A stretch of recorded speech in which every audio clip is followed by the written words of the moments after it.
On this episode of This is Game Boy, Don't you know, bonk it up. You gotta bonk it up. it's been so long ago You gotta bonk that it his up. head hit the Bonk pavement. it up. You gotta bonk it up. Don't Every you know, time bonk he it up. jumps You gotta bonk and you it up. press Don't that you turbo, know, bonk it up. You gotta bonk it up. the bonk is flying, Bonk it up. yeah, You gotta and the bonk it meat up. is so strong. Bonk it up. Get yourself in the air, lift your head up high. You know you've got to spin along. Don't you know, bonk it up. You gotta bonk it up.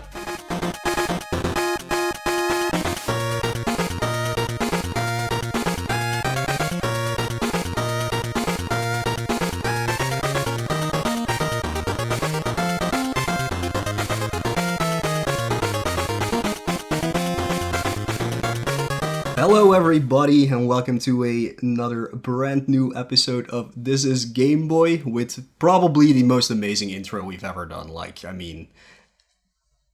I hope that Lex doesn't screw my perfect singing up. Or mine. But yeah, I don't know how you top that. no, I have no idea. It was perfect. Let me just tell you that. But yeah, we're back with a brand new episode, and this time we will be talking about two of the three Bonk's games on Game Boy, Bonk's Adventure and Bonk's Revenge. And as me and Baltic, that is, are not that super familiar with Bonk, we just asked for a little help by somebody who knows everything about Bonk. So he's gonna carry this episode. We're just gonna sit back and relax and don't do anything. But yeah, you might have heard him already. But LattMackey is our guest today. Say hello, Lat. Hey, what's up, guys? Put your feet up, take a break, grab a beverage, relax. It's I got this. Yeah, good. Because I don't. I don't have. Finally. Finally, somebody knows what they're talking about. But yeah, so it's me, like always. It's Baltic. Hello. Yeah, and it's LattMackey. I think the first thing we'll do, because maybe nobody knows you, Lat. I mean, I think people do know you, but in case they don't, I think it's best that you maybe introduce yourself a little bit. No problem. My name's LattMackey, as you said. You can call me Matt or Lat. It's fine. But I speedrun a lot of Bonk games. I think I've probably played through almost all of them on stream. I still have yet to do the GameCube Bonk, and what other games haven't I done? But it's very close. I think that's maybe the only one I haven't played through yet. But I'm very familiar with the games, love them. I grew up on Bonks. I was one of those weird kids who had a TurboGrafx 16 when he was growing up as a kid. So I got experienced to Bonk really early on. The NES Bonk really sucks. So I'm just going to throw that out there. And so let's just, so I'm a big fan. I speedrun Bonk's Adventure on Game Boy, but I just did a playthrough of Bonk's Revenge. So that's kind of my familiarity with those games. And that's me. All right, that's great. So yeah, like I said, somebody who actually knows his stuff. So that's always very helpful. I didn't even know there was a Bonk on GameCube. Yeah, me neither. Like I have the source here with all the Bonk games on it. There's a lot of them that I did not even know that existed actually. And I could actually say I played some of the variants. There's like Zonk, which was this Air Zonk character. It was kind of a way to revitalize the Bonk franchise back towards the end of the TurboGrafx 16's life. So there's all these kind of, I don't know, there's some interesting spin-offs to say the least. Yeah, like I said, we're going to be talking about two of the Game Boy games. There's actually a third one that only got released in Japan. But it's kind of a mini collection thing, but you have to know a lot of Japanese to even understand what you're doing in that game. So that's why we won't be touching upon that one at all. Maybe one day there will be a quote-unquote fan translation or something that helps, but I highly doubt that will ever happen. It's going to be me trying to pay somebody to translate the darn thing so I can play the game. Please help me. That's not a bad idea. Maybe that will help, and then I can play it as well. It looks interesting, but it's nothing special at least. But yeah, like always, we'll be going through a little bit of what we've been up to. I guess we'll start with Baltic. I just finished Assassin's Creed Freedom Cry 100% platinum, quote unquote, playthrough last night. It took about 6 hours. Then I finally finished GTA Vice City. What a game! What a gem! God, the controls are just bad in that game. It's so buggy. Oh, it's such a nightmare to play. And then I started that Star Wars Fallen Order game, that new Jedi Boom Boom game. And then now, since it's marathon season, I started doing marathon derusting. So Retrothon, I got to do Kirby Streamline Extra Mode, Kid Nicky, and Who Framed Roger Rabbit.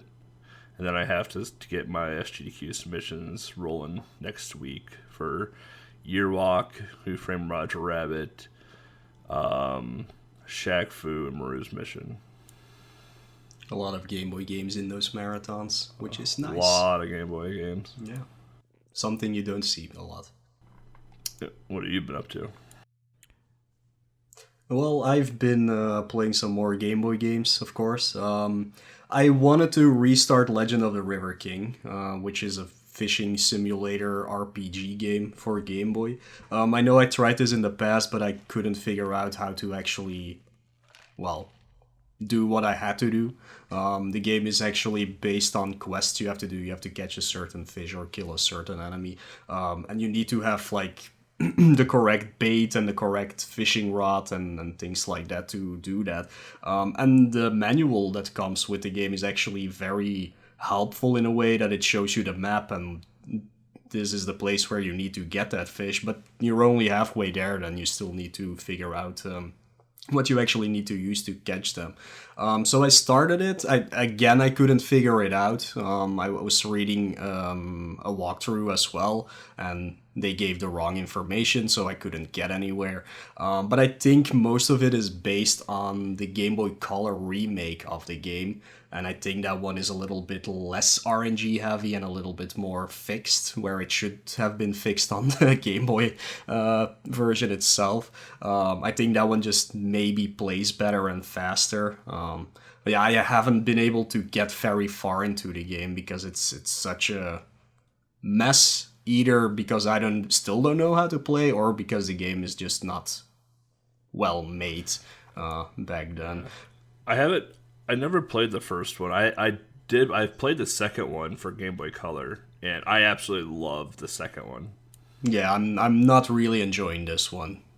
So, yeah, I think I'm past the first quote-unquote world. There's 4 stages, so to say. And I got through the first one, and now I'm just stuck because I have to kill a bear, and he kills me in one hit, and I have no idea what to do anymore. So it's a mess. But yeah, I needed another game just to... Well, I was streaming and I couldn't get anywhere, and I was like, you know what, I do want to play more games right now. So Hero, the guest we had on sometimes, he suggested Roadster, which is a Japanese racing game, kind of like... it's a top-down one, kind of like Micro Machines, but it's super simple. The only weird thing about it is you can go in low gear and in high gear. A is low gear, B is high gear, but you can't switch. You have to only press one button. It's a weird control scheme at least, but it's super fun. It's really easy. You can only do 5 races and the game is finished, or you could do all 20 tracks, which is what I did. And it took 45 minutes or something. It's pretty easy because in the first few levels you get so many points that you can just never lose again, even if you do very badly in the later stages. So I would recommend it if you like this very, very simple top-down racing game. He also played a little bit of Cool Ball. I think I played the first 15 levels out of 100, I believe, which is a kind of cool yeah, kind of nice little puzzle platformer, I guess you can call it, in which you control a ball on like trampolines or on slopes, and you have to pick up all the items in a stage, and then the exit appears, and then you have to make it through there. But you can die if you can't make a jump, if you hit one of the enemies, if you fall into fire and you don't have a water power up. But yeah, it's pretty cool. Some of the levels do stump you for a little bit because it's not very clear immediately what you have to do, but most of the time it's pretty simple. So I really enjoyed that game. And you said there was a ROM hack of it? Better. ROM hack is way better. It's like 30 or 50 levels, I can't remember. It's called Bouncing Ball. Author Blues and I used to race it for like a mystery tournament type thing. It's like, I don't know, 30 minutes or 45 minutes to do it. Similar concept, but a little bit different stages, and the stages actually have like a much better learning curve, in my opinion, to it. The only problem with the ROM hack, though, is if you run out of an item, you can get kind of stuck in the game where you pretty much just almost just want to start over. But yeah, I honestly I played a little bit of Cool Ball. I think I did like the first like 25 levels of Cool Ball, and I was like, eh. But then I played Bouncy Ball, and I'm like, I like Bouncy Ball. I like the ROM hack way more than the original game. Yeah, that's kind of weird. I have not seen the ROM hack yet. I'm gonna try to get through Cool Ball first, for sure. I still don't understand why all these puzzle games need to have 100 or more levels. It's what you do with the Game Boy, man. When you sit on a train or a bus, man, you guess that guy has something to do. Yeah, I guess, but it's always so many stages in a puzzle game, and I'm so bad at puzzle games that I really don't want to play 100 levels of them. But yeah, whatever. So far, this has been fine.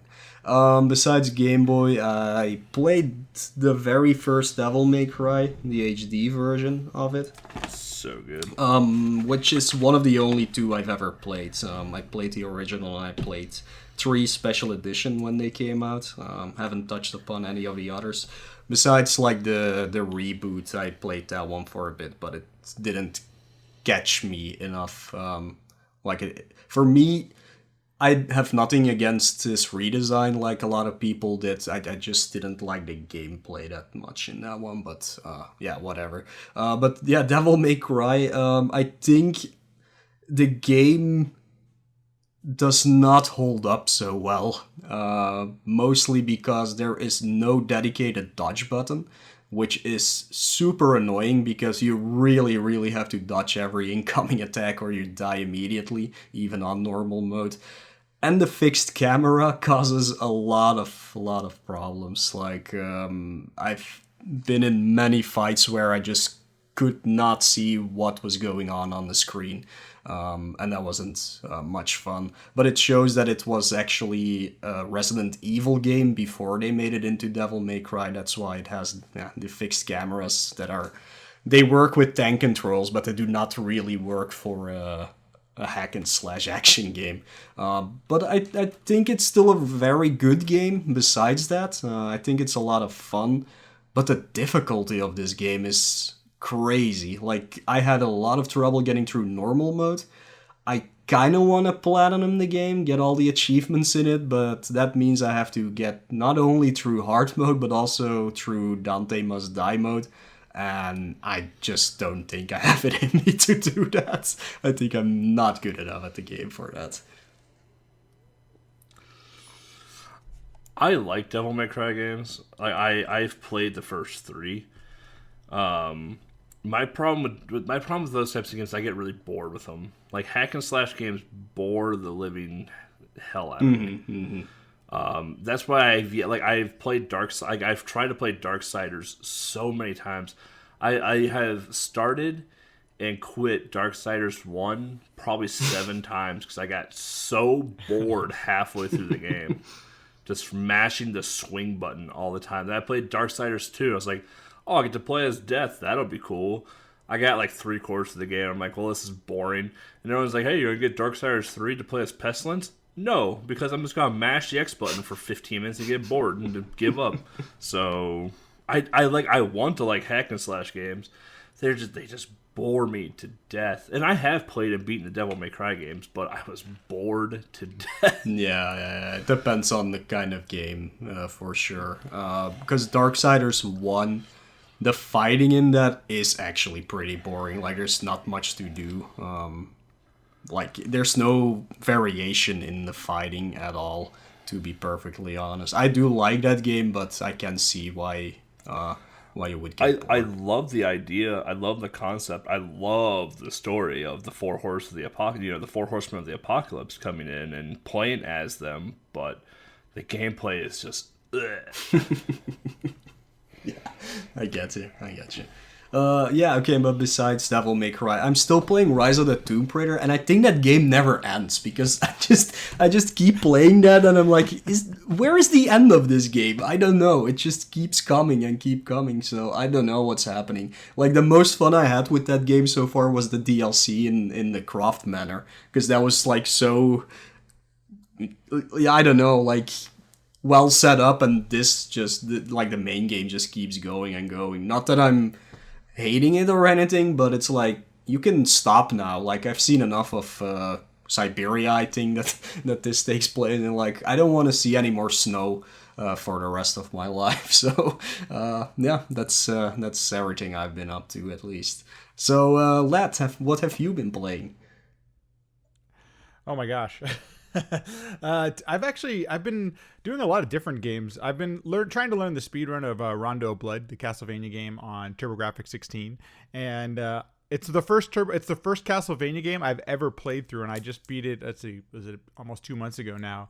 And so I've been totally addicted to all Castlevania games. And I feel a little late to the party on this. Like, when I played him as a kid, playing him I played Castlevania 1 on the Nintendo. I never got past like the second level. So it's been, it's kind of nice to play through them as an adult and like be able to play through them. So I've been having a ton of fun playing through all those games. Let's see. So right now I've played through and beat, what's it called? Rondo of Blood, Symphony of the Night, Castlevania 1, and now I'm going to take on Castlevania 2 and 3 next. And then probably get into some of the DS games, maybe even the Game Boy games, actually, because there's so many of them. And I've heard kind of interesting. There's a lot of. I have a couple of them on the DS, and there's some really great. I think even on Advance as well, you get some good Game Boy Castlevania games as well. So yeah, tons of Castlevania. When you play the Game Boy games, when you get to Adventure, get the ROM.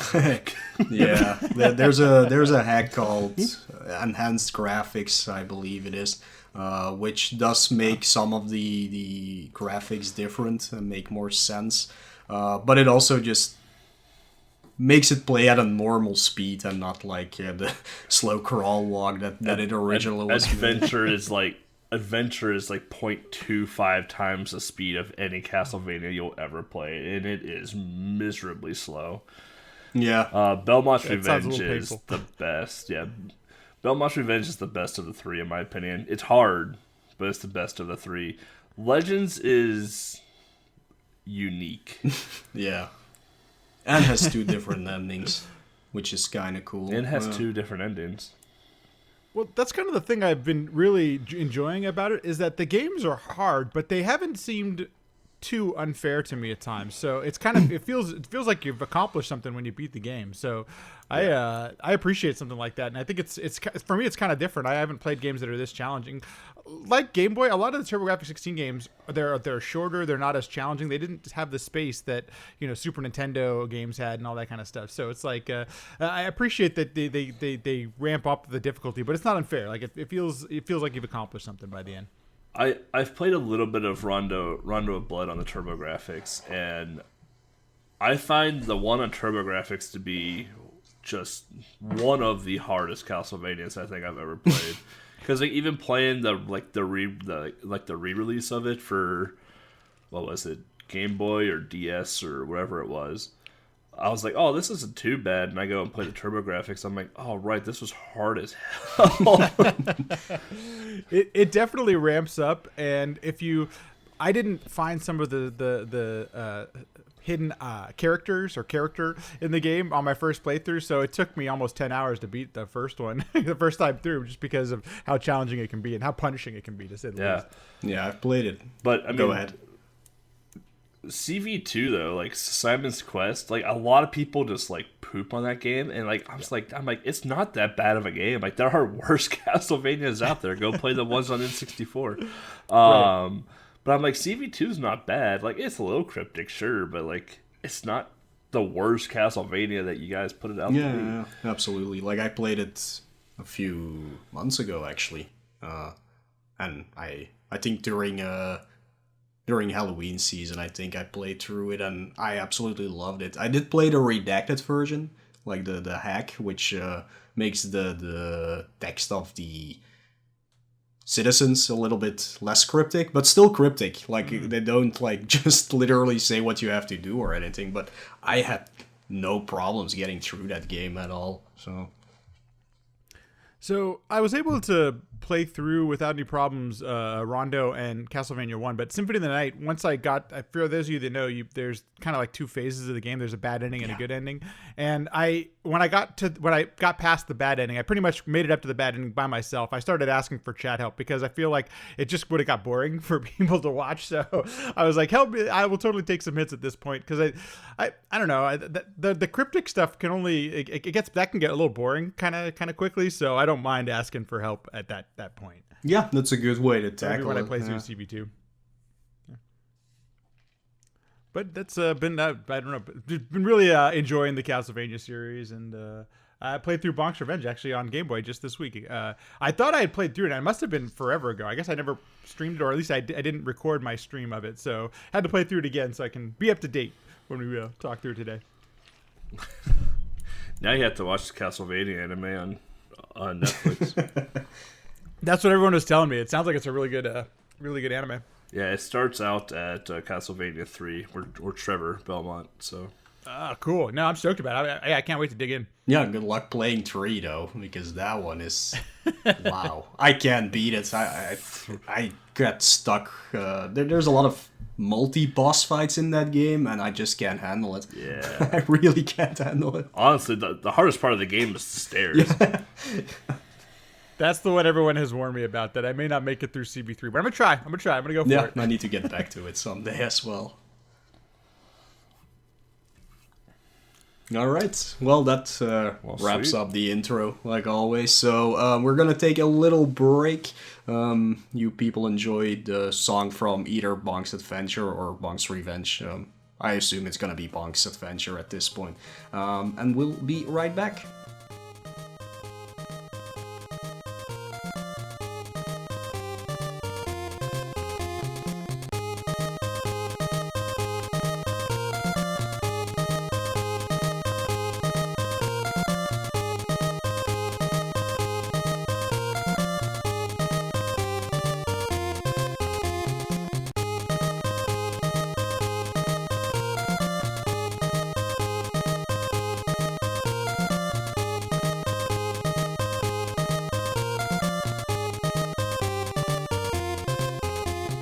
Welcome back, everybody.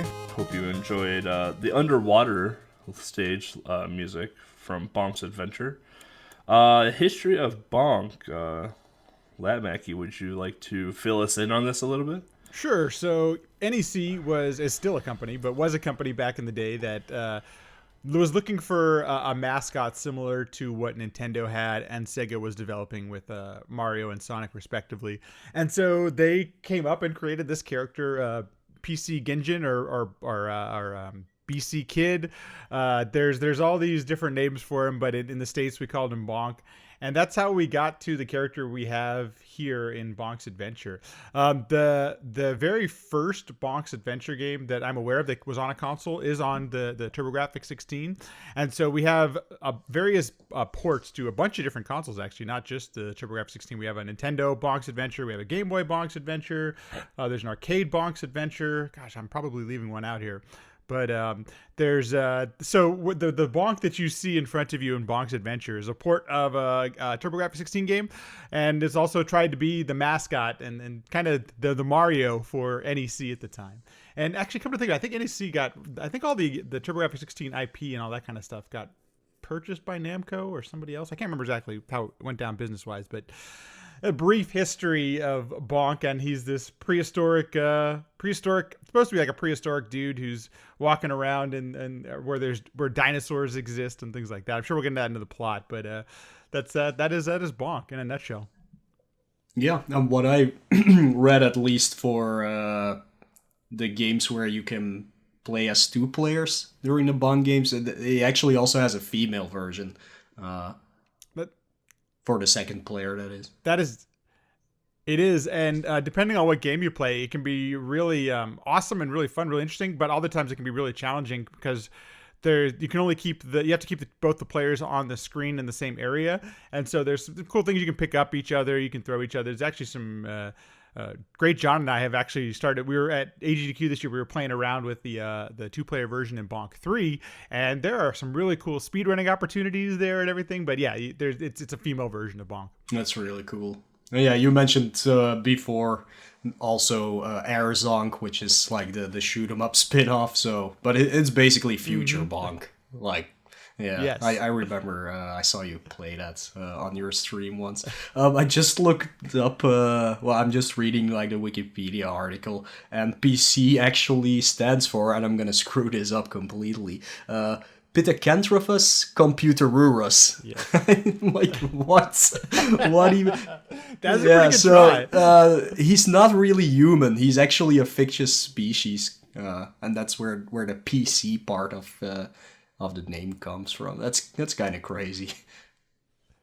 If you play the Japanese version, I think my PB is actually on the Japanese version for TurboGrafx 16. It actually spells that out on the screen, and I still don't even bother trying to pronounce it. It's way too complicated. Oh, made up Latin. It always blows my mind that like back then, like 80s and 90s, like everyone's like, oh my god, Nintendo just has Mario now, and or Kirby, or whatever. It's like, we gotta have this mascot. Sega gets Sonic, and TurboGrafx gets Bonk. It's like, wow. Atari has Pac-Man, I guess. Yeah.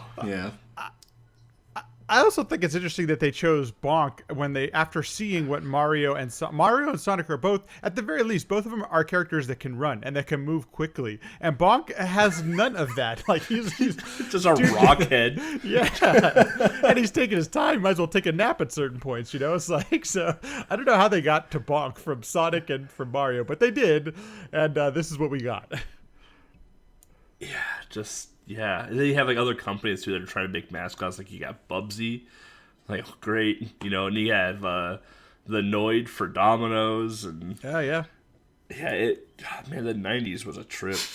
I think it's interesting because I think so. Like Sega and Nintendo at least had a history of being in toys and making things for what might be a younger audience. And it's when Sega entered, they were doing software and video games and things like that. NEC, before they started making video games, was this they made monitors and computers and things like that. So I think it kind of shows that they didn't have that kind of thing in their DNA, and that's why we got Bonk. It was maybe made up from somebody in the marketing department. It was like, here, play this, damn it. Bunch of cavemen in here. Yeah. I'm just saying, but I still love it. What can I say? It's a fun character. Like, it's not over the top at all. It's not flashy. It's just literally a cave kid basically that smashes things with its head. Like, it's the most perfect mascot ever. But yeah, so diving into Bonk's Adventure for the Game Boy, or BC Kid, or GB Genjin, came out in 1992, so again fairly early in the Game Boy life cycle. Developed and published by Hudson. So if you see that little bumblebee flying around, you know who it is. Yeah, Hudson doesn't exist anymore, of course. Well, maybe they still use the branding as the name, but they got swallowed up by Konami. Konami, that's God. The one. Konami, I couldn't remember. Yeah, all the Bonk stuff is owned by Konami now. That's too bad. There are gonna be a lot of pachinko machines now. Yeah, and Hudson has a lot of like IPs that are very that have like a titular character. Actually, you have Bonk, but you also have Bomberman that they made. You have the Adventure Island series. I always forget the name of that guy, Doctor something. Anybody know? No. Sorry. Well, like Hudson had a lot. Yeah, so like you had Adventure Island, you had Mylon's Secret Right. Castle, Yeah. Hyper Load Runner. No, we don't talk. That game doesn't exist. That's not a game. I think that's made up.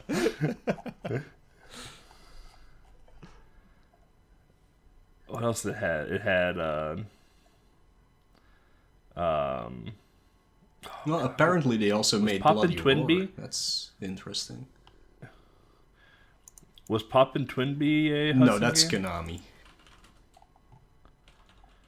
So it might as well just be a Hudson game because Konami doesn't make games anymore. No, I think we pretty much touched upon like all their like very well-known characters that basically still live to this day, except for Bonk, of course, which didn't get a game. I think the last game that got released for it was back in 2006 called Bonk's Return, which was a mobile game. So yeah, that already says enough. Right. Which Oh, they did Felix. That's fun. they have been releasing them on the Wii U and Wii's Virtual Console service. So we have seen quote unquote newer releases, but they've just been re-releases of the old ones, games. yeah, for sure. Yeah. So we have not seen a new Bonk game in quite some time. Yeah, I can see. That Bonk's Return mobile game was the last one. I have no idea what that is. Honestly, the world doesn't seem to mind or have noticed, but but there we are. Yeah. But yeah, we'll dive into the first game for the Game Boy at least, which is Bonk's Adventure. And weirdly enough, like you're more familiar with the TurboGrafx versions for sure, and the NES one, like you said. I looked at both of them. Like I saw you play Bonk's Adventure a lot of times on your stream or speedrun it. So I was familiar with that one. I also looked at the NES version, which is kind of similar to the TurboGrafx one, but not completely. But I've only played this one, so and the other Game Boy game, and I must say, like, this is not a port or anything. This is like completely its own thing, just based on the series, which I thought was actually very interesting. Yeah, I appreciated that it wasn't the same thing. I mean, and they at very least they tried to make the gameplay and the control, it seems like focused on what the Game Boy was capable of, which is, it's kind of nice because that's, you get, it almost feels like a new game, even though it has very much has the feel of the Bonk's Adventure game. It's definitely its own thing. Yeah, like what I could tell is like it's a little bit of a mashup between Bonk's Adventure and Bonk's Revenge from TurboGrafx 16. So, but they did have like their own bosses that don't show up in the other games or things like that. So I thought that was weird, because usually what we see on Game Boy when it's a game based on something that came out on another system, it's like literally just a port of it, and this was like, no, we're gonna actually make a new game with just the same feeling. I think that's pretty cool. There's kind of this formula to a Bonk game where you play, like, basically half the game is normal levels you play through a round that have different stages, and then you play a boss. And then at the last stage or the last round is much longer and takes up, and sometimes it's even half the game, and you do a boss rush and then you play Drool and some variations of Drool, and it very much followed that formula. And so you got it. It felt the makeup of it was very similar to what has already existed, which is kind of cool. So keeps it in the Bonk family. What I appreciate of the Bonk games, since they are coded and created explicitly for the Game Boy, the sprites and the stages are actually scaled properly. There are so many times where games get ported to the Game Boy where the sprite is either just, it takes up the entire screen because it's so large, or it's entirely too small, or the level complexity is just too complex for a Game Boy game. I can respect any time a developer takes the time. It's like, okay, we're gonna make this to the Game Boy, but we have to understand that the Game Boy is a X by X pixel size screen that is only in green and black monochrome, right? So the fact that they took the Bonk, series essentially, because I've played a little bit of the TG16 and the NES Bonk just for prep of this episode, and it kept the feel of a Bonk game, but they catered it very much to the Game Boy and the Game Boy demographic. Yeah, and I got to tell you, it's pretty apparent that they did that, because you can actually, the graphics do a really good job of being able to differentiate everything. There's a lot of different things that you interact with in the world of Bonk, and I didn't have to guess, or I was able to really tell what I was working with kind of right away, which is pretty cool, especially for somebody who knows the games so well. And I like, it's obvious that the developers took some time and thought through that, because everything looks pretty good for especially for a Game Boy game. I'm pretty impressed. Yeah, I think it looks. Graphic-wise, this game is very good, like compared to some of the other games. So yes. They really put all their heart and effort into this one, which is great to see for sure.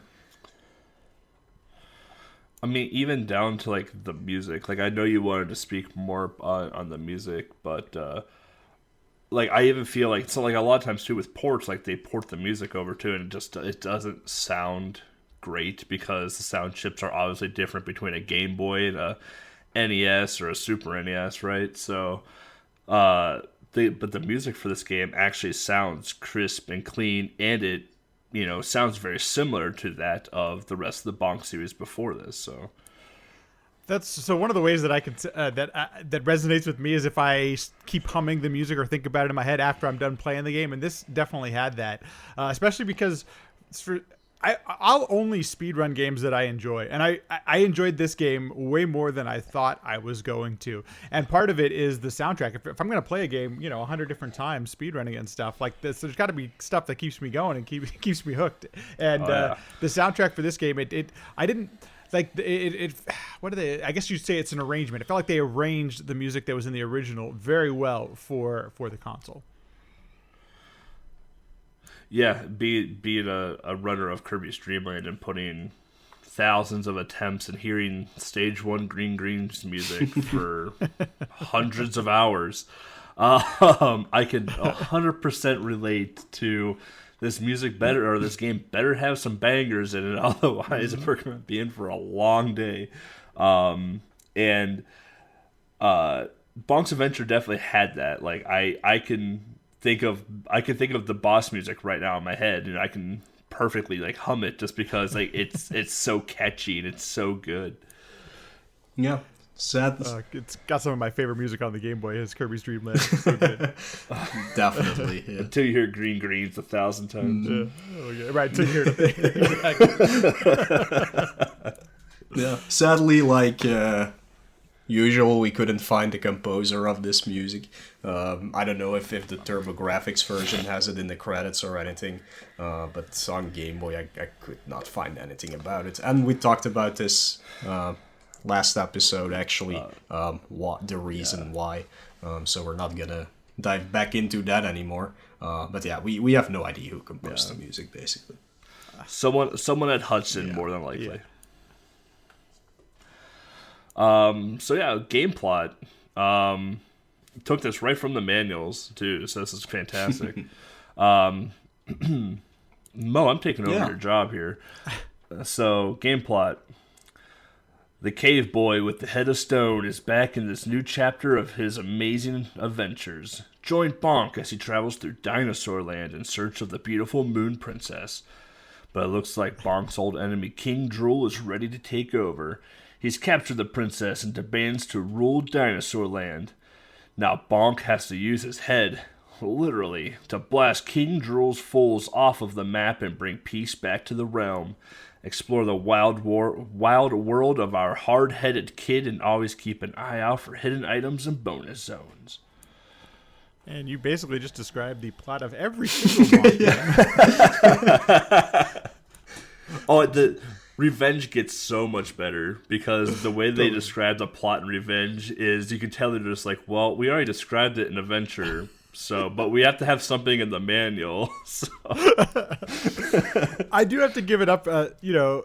If you ever want to own these games, or if you ever want to go down that rabbit hole, the manuals are worth owning because there's actually some really great backstory you get, and it describes the different areas and things. Like it's really all the TurboGrafx 16 games have it. It's a pretty cool. It's a good read. There's some interesting stuff in there. The Bonk's Adventure manual is like pink leopard print. It's awesome. Wow, nice. The plot is that's so standard of everything. All these, I'm surprised they didn't name the princess in it because in the original they call her Princess Za. Here they call her Moon Princess. It's kind of interesting. I wonder if Moon is her name. But it's mostly probably because she lives on she lives on a moon. Yeah, like she's on the moon. Yeah, interesting. Yeah, it's just like, oh, cool. Now we're playing Joe and Mac, where we get to save the babes from the dinosaurs. Not to call out Hudson Soft or EDC, but once again, hey, look, we need to have a princess. Mario has a princess. We need a princess. It's pretty obvious. All plots were the same back in those days. I know, right? I guess that was true. It. That's all we had. Zelda, save the princess. Mario, save the princess. The one of the things that I can say about the plot is that after you beat every stage and you beat one of the bosses, you get a little. It's almost like an inspirational one-liner, and it's only like 3 or 4 words, like I don't know, like the boss monologues for a second. Like what are the? I can't even remember what some of the things are when you beat him. But so there are little things that quote unquote. They don't really push the plot forward, but there is. That's what you get during the cutscene. It's just like 1 or 2 lines. I like the little dance you do in the air once you kill a boss in the Game Boy. Yeah, totally. Boop, boop, boop, boop, boop, boop, boop, and he just spins back and forth in midair. So the gameplay. Yeah, I made a lot of notes for this because I was literally... There's a map Yeah, screen? I was literally doing it while I was playing the games, which I did like 2 weeks ago just to get back into it. But yeah, at the start of the game, they actually do show you like the entire world, kind of like in the style of how Wario Land, Super Mario Land 3 did it. But you cannot like walk around on it or anything. They just show you like, hey, these are the places you will go to. I first thought they would like show you every time, like in between stages where you are exactly on the map, but they only do it once. I don't know what the reasoning for that is, but it's nice that you can actually like see the world that you're or the island, whatever you're on. So I thought that was pretty cool, actually. I actually forgot that there was a map screen when you put that in the notes, and I was like, well, there's a map screen? What the hell is he talking about? But in the original on the TurboGrafx 16, the map is actually in the manual. It never appears in the game itself. So that I agree with you. That's a nice touch they put in there, so you can at least see that this world exists. There is a place that we're traveling through. Yeah, I don't know if it's in the manual, like for the Game Boy version, that is.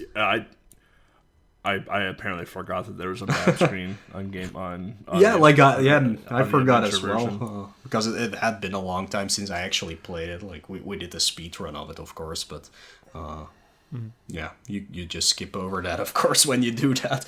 Yeah, you want to get to the gameplay, yeah. Yeah, but I thought that was pretty cool, at least. One of my favorite things is this next point in the game is twirl in the air and scale the walls with your teeth. Yeah.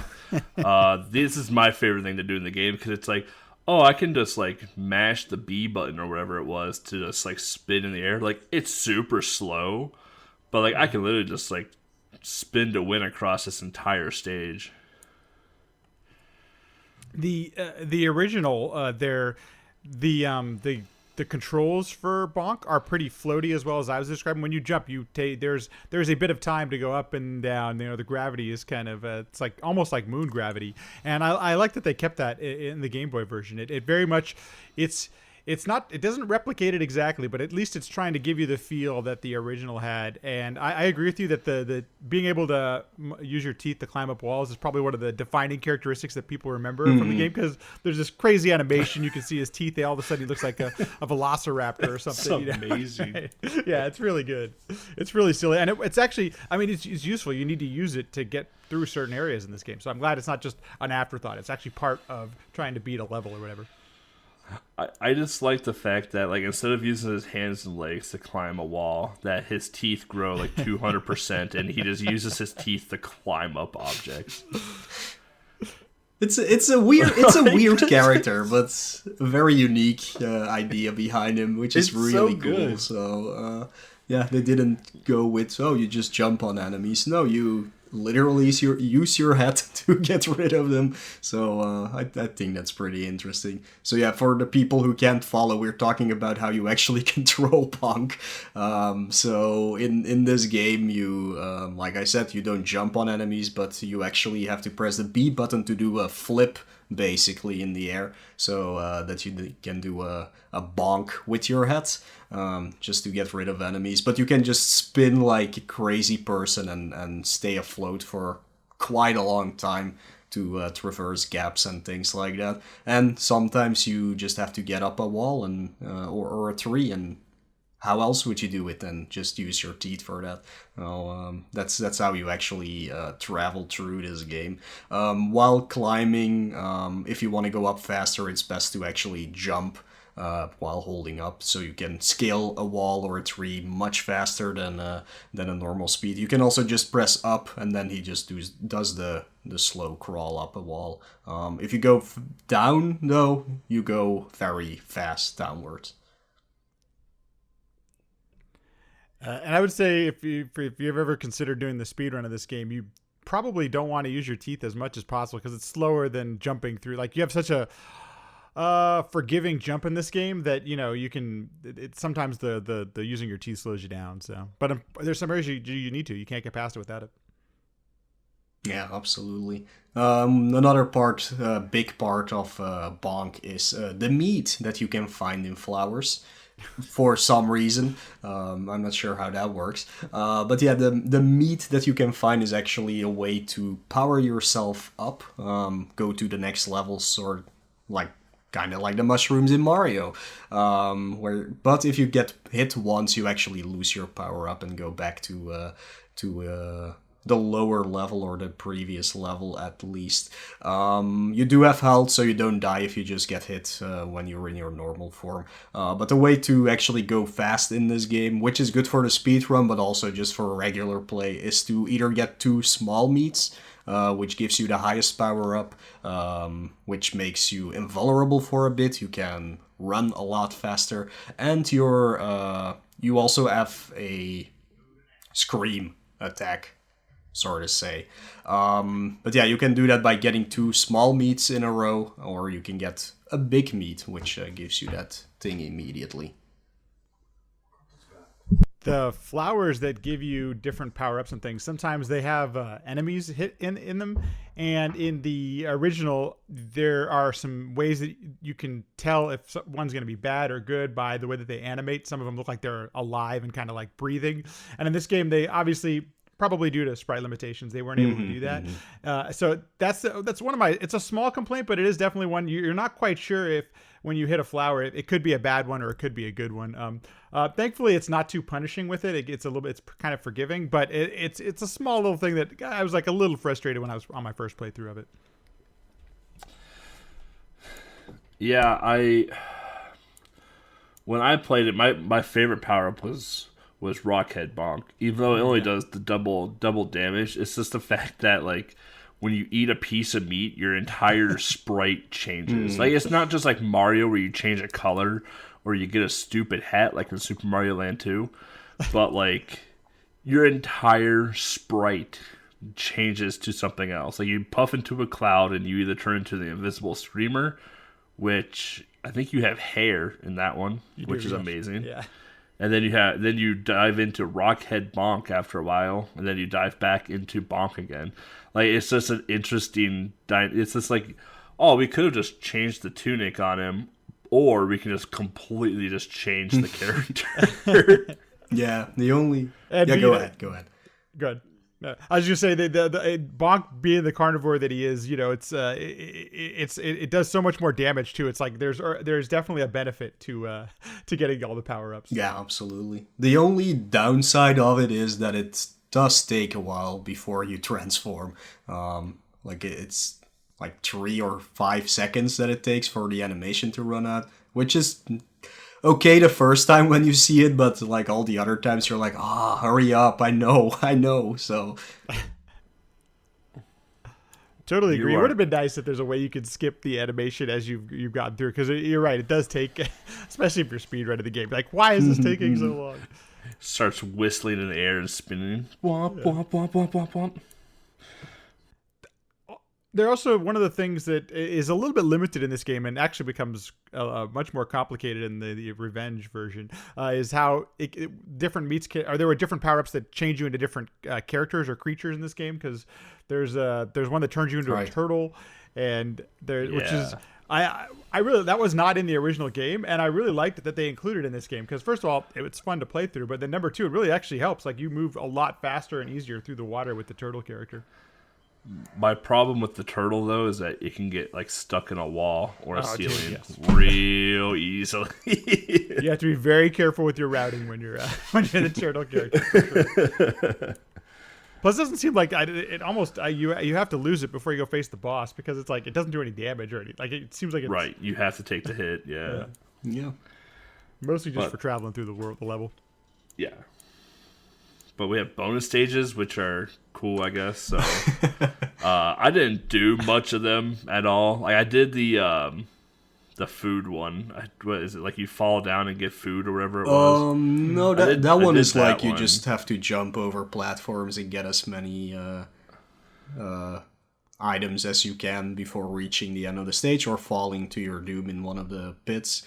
Then there's one where you have to climb as high as you can in a limited amount of time. And I think the last one, or at least these are the only 3 that I encountered while playing through the game again, is one where you just have to try and spin as far as possible as you can, and you get a bonus based on I it. think that's the one I'm thinking of.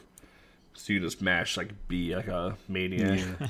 But besides bonus points, that really does not give you anything.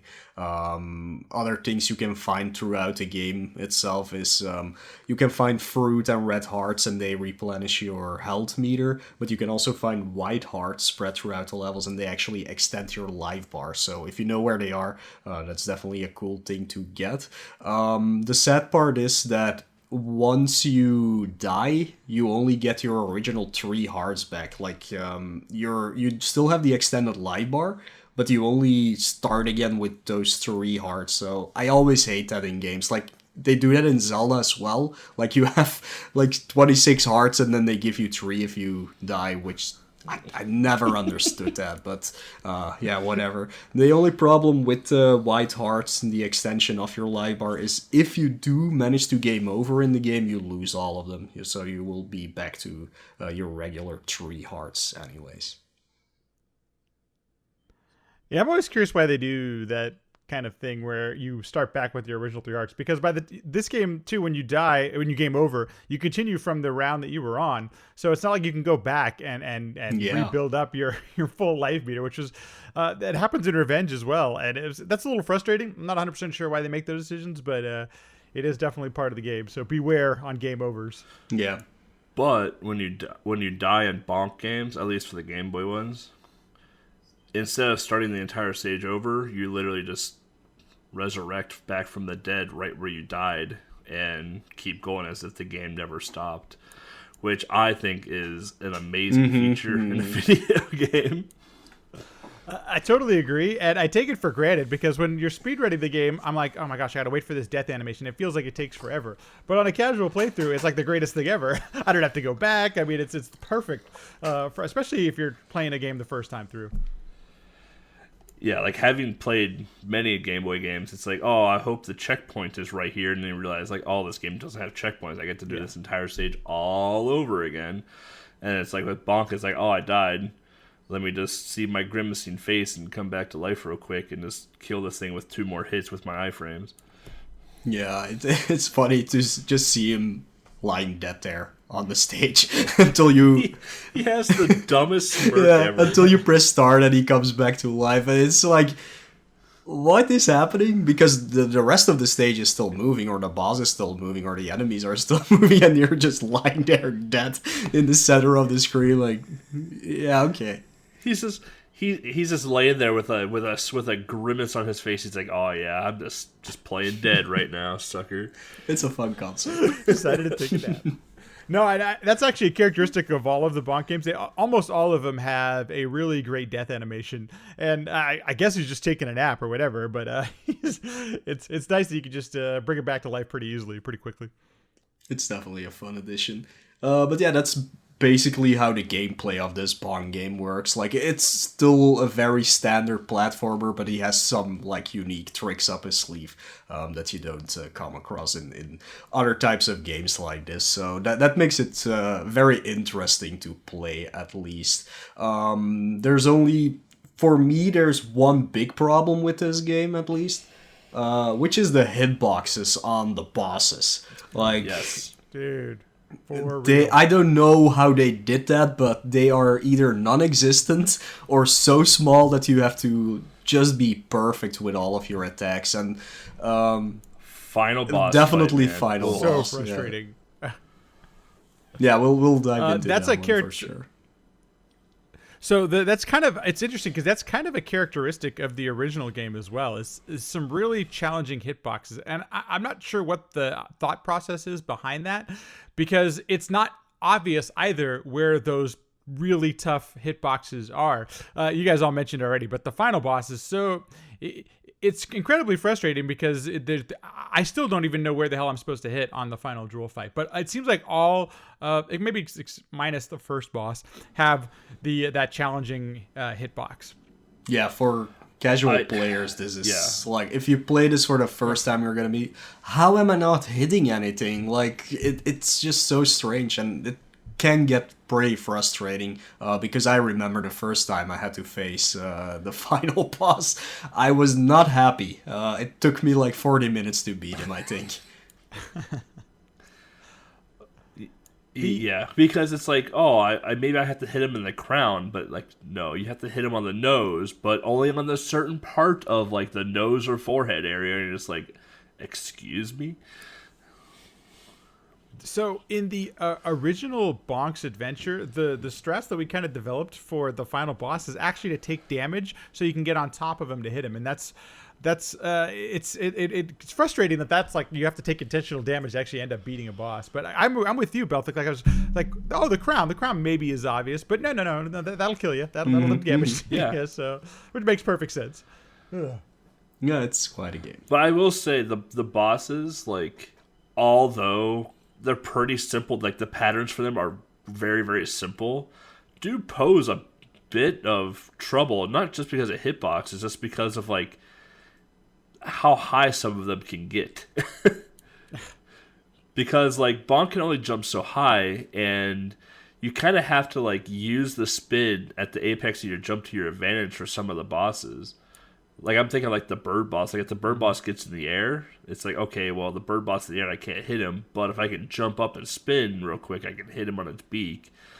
You know, and it's just like, there's just a lot of that, especially in Revenge as well, too. Like, there's a couple bosses that are really tall, like as high as Bonk's actual jump. Totally agree. I do like that they have some diversity with them, but because your attack is so limited, basically the way that you beat every boss is kind of the same, but you have to deal with their, like you're saying, the different boss patterns. The one that flies is a shark that comes out of the ground. I mean, they did at least diversify the attack pattern, so it makes it a little more interesting. The shark is interesting as well too, because like you can take the shark like two different ways. Like, if the shark is too high, you can like jump up and headbutt it on its chin, and it'll take damage. But if it's too low, then you can jump and headbutt it on the top of its head, and it'll take damage. Versus something like the skating dinosaur, like you can kind of just bounce on her head back and forth the screen until she goes off of it. You know, there's a lot of just like okay, I see the pattern here. Can I juggle, or how do I adapt to this if this happens? Like it's even though the boss patterns are simple, there is a certain level of complexity to actually approaching the boss fight. And I would also add that, it's kind of cool. If you do decide to replay the game at all, you'll start to learn that you can bring some of your power-ups into the boss fights. They'll eventually wear off, so you won't get through the entire boss fight. But it's kind of nice that you can go in there as a little bit more powered up. That may make the fight go a little bit quicker, or maybe make it a little bit easier. You mentioned the Ice Skater. That's actually a boss fight from Bonk's Revenge, interestingly enough. And I always felt like the number of hits it took to beat that boss varied so drastically. But then I realized that sometimes it's because I brought a power-up to the fight and other things like that. Yeah, and this game offers 7 stages, rounds, levels, I guess whatever you want to call them. And you're kind of ranged all over the place in this game too. Like, you literally take an adventure through Dinosaur Land. Like, you start off in like a park, then you go to a desert, and then you get to face against the Triceratops tank boss, which is almost a nightmare because you have to like jump over the head, like, and the horns to hit like this hump on the back. So it's already kind of a nightmare to start off with, because you're just like, oh, okay, how do I get behind the boss? Well, you have to jump over it, and to jump over it, you have to like jump and do like a couple spins and hit the bump. And it's like, okay. And then you have like the waterfall forest, the waterfall to forest stuff. Which is where the bird is. My big complaint about this stage is that there's a lot of lag. Yeah, I couldn't agree with you more. That's actually my biggest complaint of this game, and is that I don't know. I'm not 100%. I don't quite think it's a limitation of the console, because Revenge doesn't have any of this sort of lag that this game had. But no.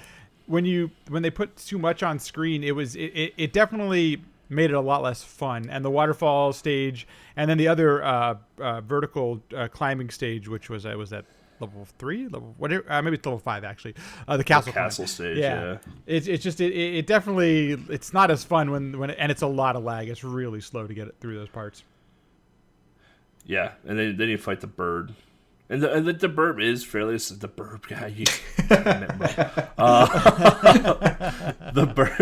The bird is a pretty simple pattern. Like, it just goes in a U from corner to corner. But, like, the hitbox on it is weird. And it also, it jolts its head forward, too, whenever it jumps. So, like, the hitbox moves when you're trying to jump on it as well, too. So, it's just... Not a fan of the burp. That's the worst boss in the game, in my opinion. Right there with you, the burb or the last drool. It's just like your point. Like the point that you made is that the it almost feels like the hitbox changes, and maybe it does actually. Maybe I think it might. Right. I have no idea. Yeah, because it's really challenging. And then you go to level 3, which is the Boneyard into the underwater stage, which is probably some of the best music in the game. And yeah, you can skip a large chunk of this stage at the start of it if you just spin jump across a canyon, basically, instead of falling down a bridge. That same skip exists in the original game, and it's actually a little bit more challenging in the Game Boy version, because it's almost like the very first step. If you take like almost one step, basically at the beginning of that level, you're going to fall down the bridge and have to take a bunch of extra water stages. The original game gives you a little bit more leeway to get a running start and jump over there a little bit easier. Yeah, I can't do it. I've never been able to cross that gap. I can do it if I remember it's coming.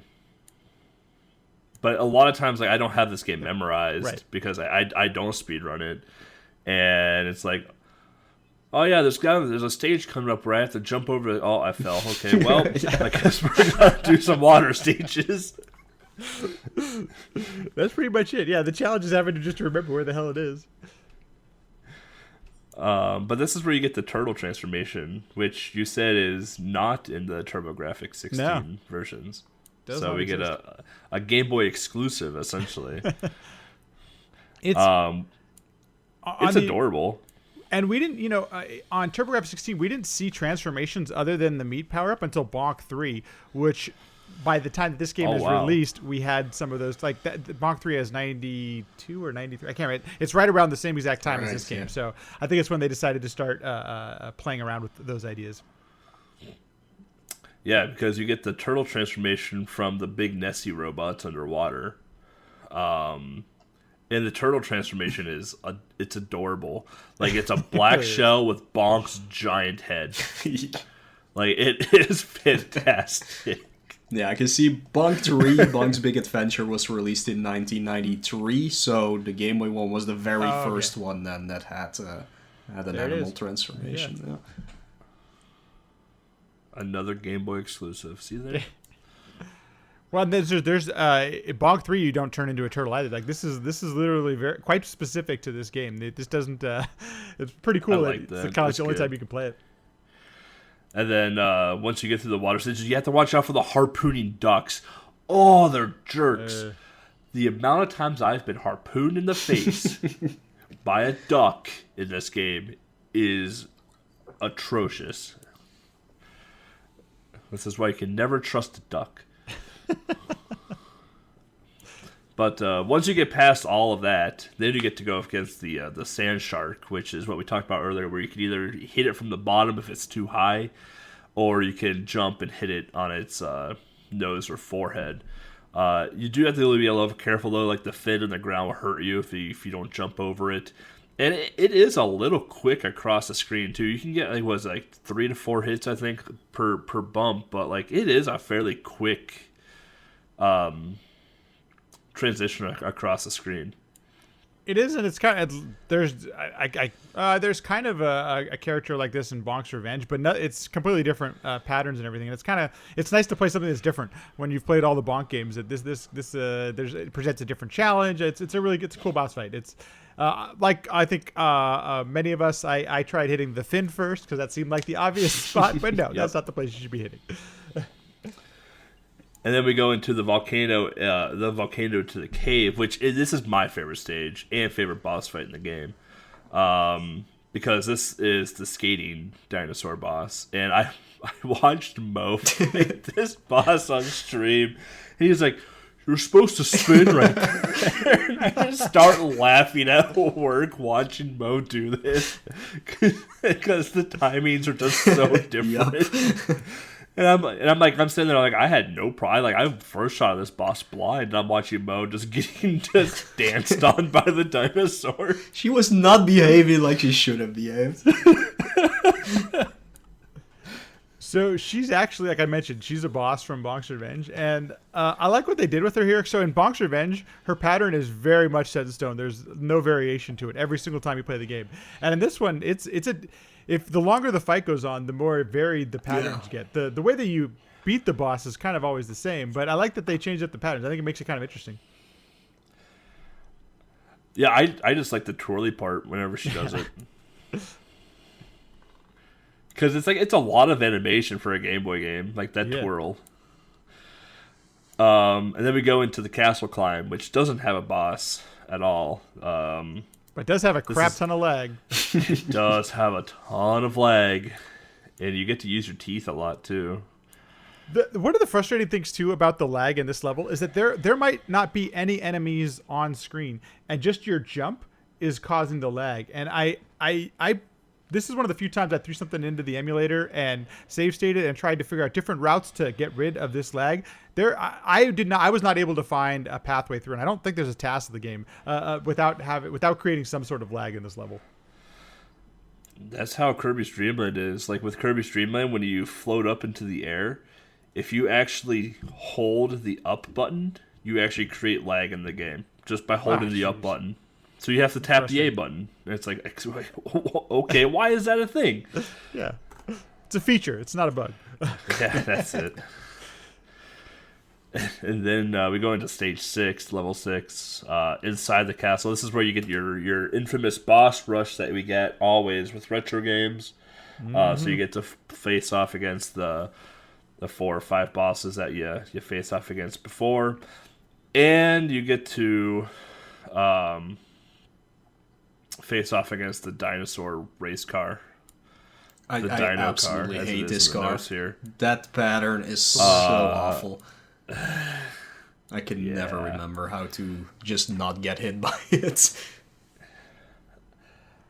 So go ahead. No, sorry. When I played this game, like I beat this game blind in like, I don't know, 45 minutes, 50 minutes, something like that.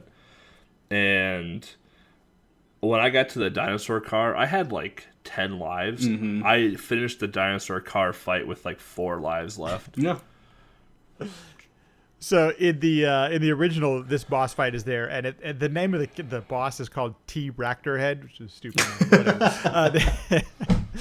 But it's actually just as frustrating in the original as it is in the Game Boy version. The patterns are just kind of ridiculous, and it's one of the few patterns that's RNG. It actually does change every single time. But so you have this super tiny hitbox to hit while this thing is moving in these crazy patterns, and it's. I would say just as frustrating as trying to beat this boss is, if you game over there, you got to start all the way over from the beginning too. You got to do the entire boss rush again. So this whole level just, oh my gosh, it can play. If you're playing it casually, it can definitely be one of those things where you're like, why am I playing this game? What am I doing with my life? You know, one of those kind of things. But and it's at least satisfying to beat the damn thing, but it is not easy. It's not a straightforward boss fight by any means. It's so crazy too, because like all the previous boss fights, like they have a little bit of complexity, but for the most part, like you dive on their head and it's done, and it's a very predictable pattern. This thing though, it's just like what just happened to this video game, and then you get into the Moonland, which is the final stage against Drool. Drool, yeah, and you're just like. Okay, I must jump on his... Nope, okay. Then he like hangs up in the air and spins around and is like, okay, well, waiting for Bonk to go underneath me so I can try and Goomba stomp him. Oh, darn, I missed. Better try again. And it's like, okay, gotcha. Yeah. I'm watching my boss fight right now as we're talking about this, because like if you obviously the crown is damaged, but also if you hit too far forward, if you're like what would be the tip of his nose, that damages you as well. There's literally this stupidly tiny hitbox on this. It's a real boss. Small window. Yeah. Yeah. I guess it's like around the eyebrow, maybe towards the peak of the nose. I can't even tell you. It's super challenging. I always aimed for like his nose has a like bump kind of in the middle. Yep. I always just aimed for that. Like sometimes it would hit, sometimes it wouldn't. I don't know. And one of the strong characteristics of the game too is that there's multiple stages to the Drool fight, and this game is no different. You get a couple different phases and different attacks, and they all present their own challenge. But the hitbox is so stupid that they're all kind of the same frustration as you're playing through the game. Yeah, I don't have the notes for the phases for the final fight of Bonk's adventure here, but I do remember it was at phase 1 he's up in the air and he kind of like follows you around. Think of like phase 2 Wario from Super Mario Land 2. Yep. Where like if you're underneath Wario, basically like Wario falls down. Same case in this game where if you're underneath Drool kind of like jumps and leaps towards you a little bit, and that's your opening to attack him. Phase 2, he's on the ground, right? He kind of like... It's just straight across the screen. Yeah. In like a fast pattern. You basically can try to get 2 hits on him, but you're lucky if you get 1. And then... Was there a third phase to this game? I know there is in Revenge, but... No, there's not. He goes back to his phase 1 if he goes for too long. I'm just watching it right now. So. And then, once you... take him down, then you save the world, I guess. You save Moonland. Saved Dinosaur Land. Yeah. And of course, very similar to all the other games, there's the last boss monologues. I shall be back, and that is definitely, I wouldn't say that's kind of a lame catchphrase, but it is Drool's catchphrase that he'll always be back. You never actually kill Drool; you only defeat him. I will be back. Yeah. Which he says after every phase in Revenge. Right, yeah. That was so confusing. Yes, it was. That pretty much sums up the game. But I think the funnest part of Bonk is looking at the art. for Bonk. We sure love looking at the art. Was it called BC Yeah, Kid it in is, Europe? yeah. Oh, lucky. Yeah, Dude, no I think kidding. BC Kid is way better than Bonk, so. I'm with you on that. But box art, and all three box arts are different. This is absurd. Yeah. Yeah. doesn't- I think we should start with the Abs- original, which is the Japanese one, of course. Because, Which yeah, has a and Game I have Boy in it. questions, actually. What? I do too. Like, actually. okay, you see the Bonk character, he's holding a Game Boy with a little version of himself in it. It explains itself. Like, hey, this is my game on Game Boy. And then in the background, you have some random science articles pasted there. Why? Like a dinosaur skeleton in the bottom left corner. Yeah, and these are, as far as I can see, they are either like American scans. articles or whatever, so they're not even Japanese articles. So I'm like, again, why though? Like, and it's not like drawn articles either. Like it's not like they tried to like impersonate an article. It's a verbatim like scan of a magazine or something article from a book, and then placed in the background and overlapped by Bonk and the Game Boy. So interesting. It's there's a lot going yeah, on. like, and also, But Bonk is cute. yeah, I love the design of Bonk this way. Like, it really shows the character and his goofiness. Also, I kind of think his, how would you call that? His dress. That's not a dress. It's, I don't know how you call it. It's like Yeah, tunic thing. it looks like it's onesie? made out of meat. Oh, it kind of It does. does a little bit, doesn't it? Yeah. Interesting choice there, but yeah, what a registered weird me. cover for the Japanese version. Like, Dude, Yeah, I no want kidding. this box now, man. yeah, so you can read the articles in the back. I'd scan it and zoom in. 1200 DPI. What we got going on, man? All right, but going from that, what the easiest transition is to the European version, which is called BC Yes. Kit, like Baltic said.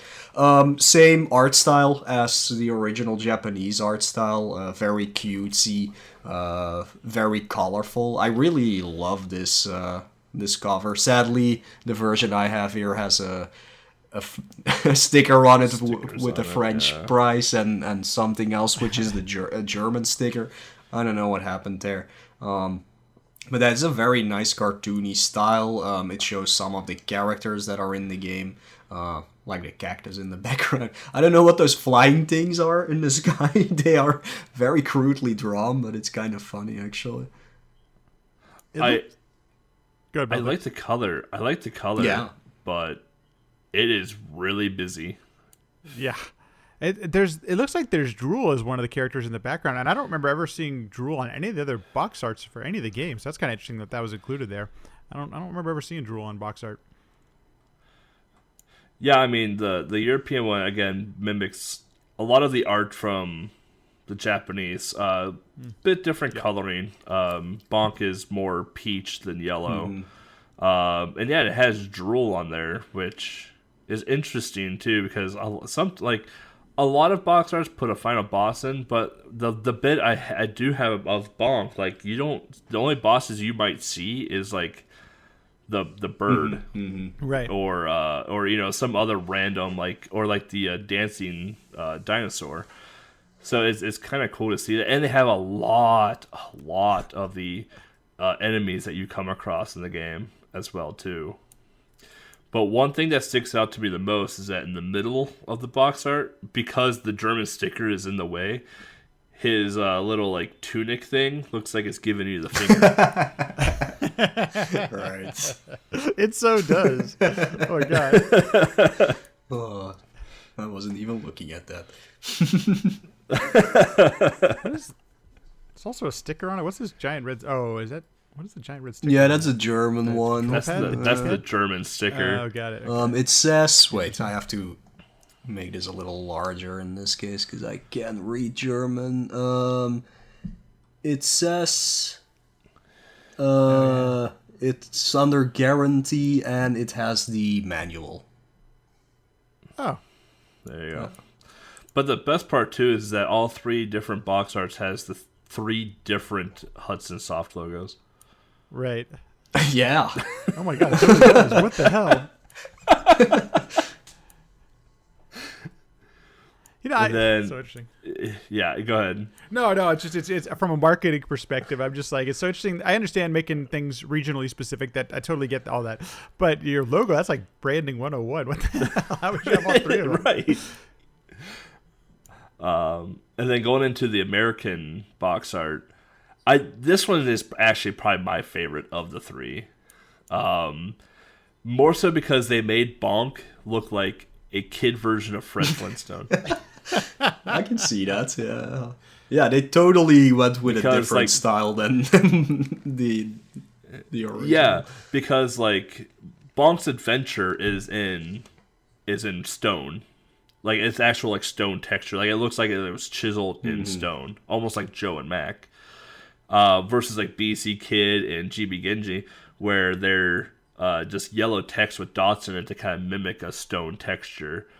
And then Bonk has, an orange tunic on with black spots on it, just like Fred Flintstone did in the cartoons.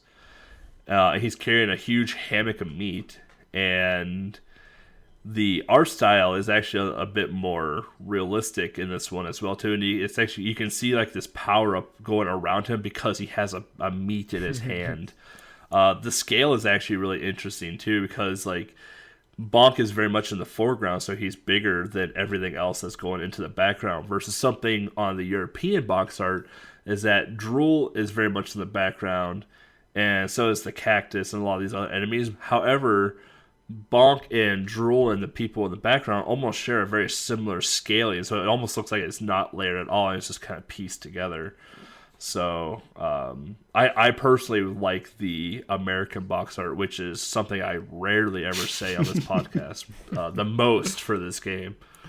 And it's interesting that they it's actually even slightly different than the TurboGrafx 16 box art of Bonk, which I thought was kind of interesting choice. In Japan, there's quite a bit of media and things around the character of Bonk. So there was a cartoon, there were these presumably popular games, because the PC Engine was pretty popular in Japan. So like it doesn't seem like they could have done very much with the box art and how PC or BC Engine looks in Japan, but it seems like they had some more freedom in the US version. And I agree with you, man. It has a nice aesthetic to it. That the head is super large, just like it should be, but it's still animated and kind of fun. I dig it. Mm-hmm. Yeah, it's really clean. Like I can't say that often for an American box art, but this box art is very clean. Yeah. And it has a lot of color. Like it's weird for an American box art to be good. Yeah, it's not as saturated as like the European cover or the Japanese cover art. It's a little bit lower on saturation when it comes to coloring, but it has a lot of color in it, which is pretty amazing. But it also shows something that has been talked about a lot, not on this podcast, but in general. For some reason, when it comes to American audiences, the main character, has to be more aggressive for some reason. And the reason I'm saying this is because the one thing that a lot of people have heard the past few years is like the covers for the Kirby games. Like, you can see the Japanese ones where he's this cutesy character that's smiling, and on the American versions or some of the European versions, he's just mad. He wants to destroy everything. And it's kind of the same deal with this. Like, if you look at the Japanese one and the European one, he's like this happy go-around character. And then you see the American one, he's like, oh, I'm ready to kill some dinos. No, that's a very interesting idea that they keep using. And even back then, they used to portray characters to the audiences.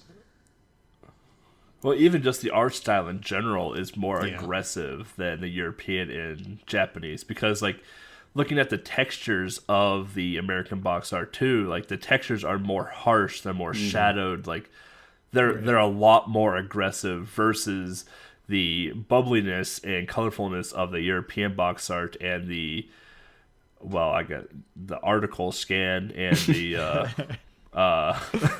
and the thick, manga outlines of the Japanese version.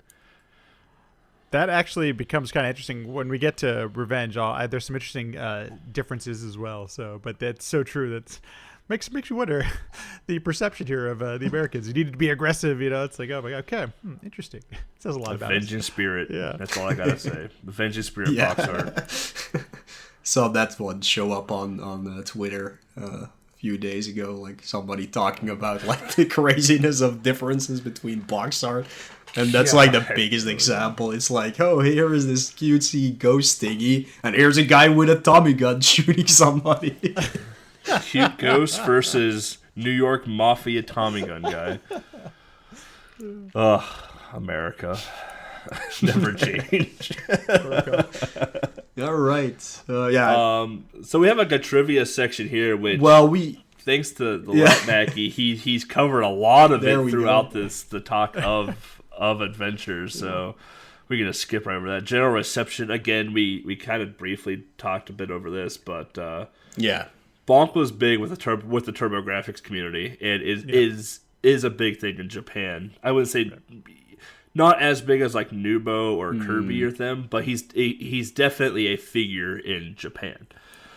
And just for like some context, Mario and Nintendo was still quite dominant this time, but the PC Engine outsold the Sega Genesis or the the Mega Drive. So you just kind of have some context what kind of player it was in Japan compared to what it was here. So I assume that maybe as this may not have been, I don't know what the sales are for the US for this game, but you can definitely pretty much guarantee that it did well, at least in Japan. Take that, Sega. Nerds. All right, so with that, we're going to take another short break here. When we come back, we're going to be diving into Bonk's Revenge, so the second of the Game Boy series. So stay tuned.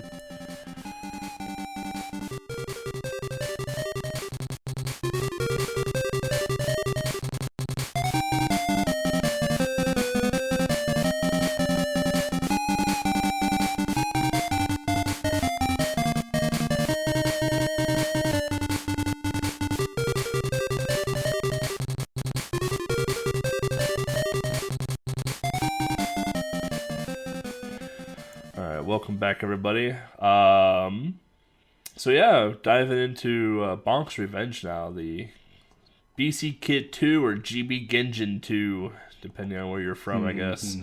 The second main big entry of Bonk for the Game Boy, released in 1994 this time, developed by AI and published by Hudson. So yeah. A different developer this time. Yeah, and which kind of shows, like it is similar to the other Bonk game, but it does do something completely different, and even more unlike Bonk's Adventure. This one is like completely original, besides the final boss then, of course, which is just the same final boss again. But besides that, it's like, from what I've seen in other Bonk's games, things like this don't show up anywhere else.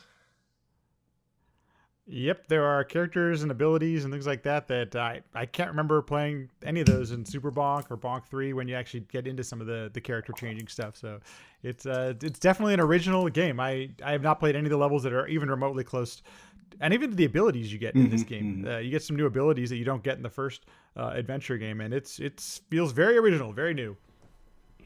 The ability is just definitely something that's weird. Big change in this game. Yes. But I wonder why Hudson went with I wonder why we went with a different developer with Bonk's Revenge, and why Hudson just didn't keep it in-house like they did Adventure. Well, so it's interesting you say that, because if you play through, so there's Bonk 1, 2, and 3 on TurboGrafx 16 or PC Engine, and the Bonk's Revenge game has what feels like a completely different engine than Bonk's Adventure. Like the character jumps completely different, the controls are different, even though it's the same basic principles. The game, just the way you control Bonk feels completely different. He's not nearly as floaty and all this kind of stuff.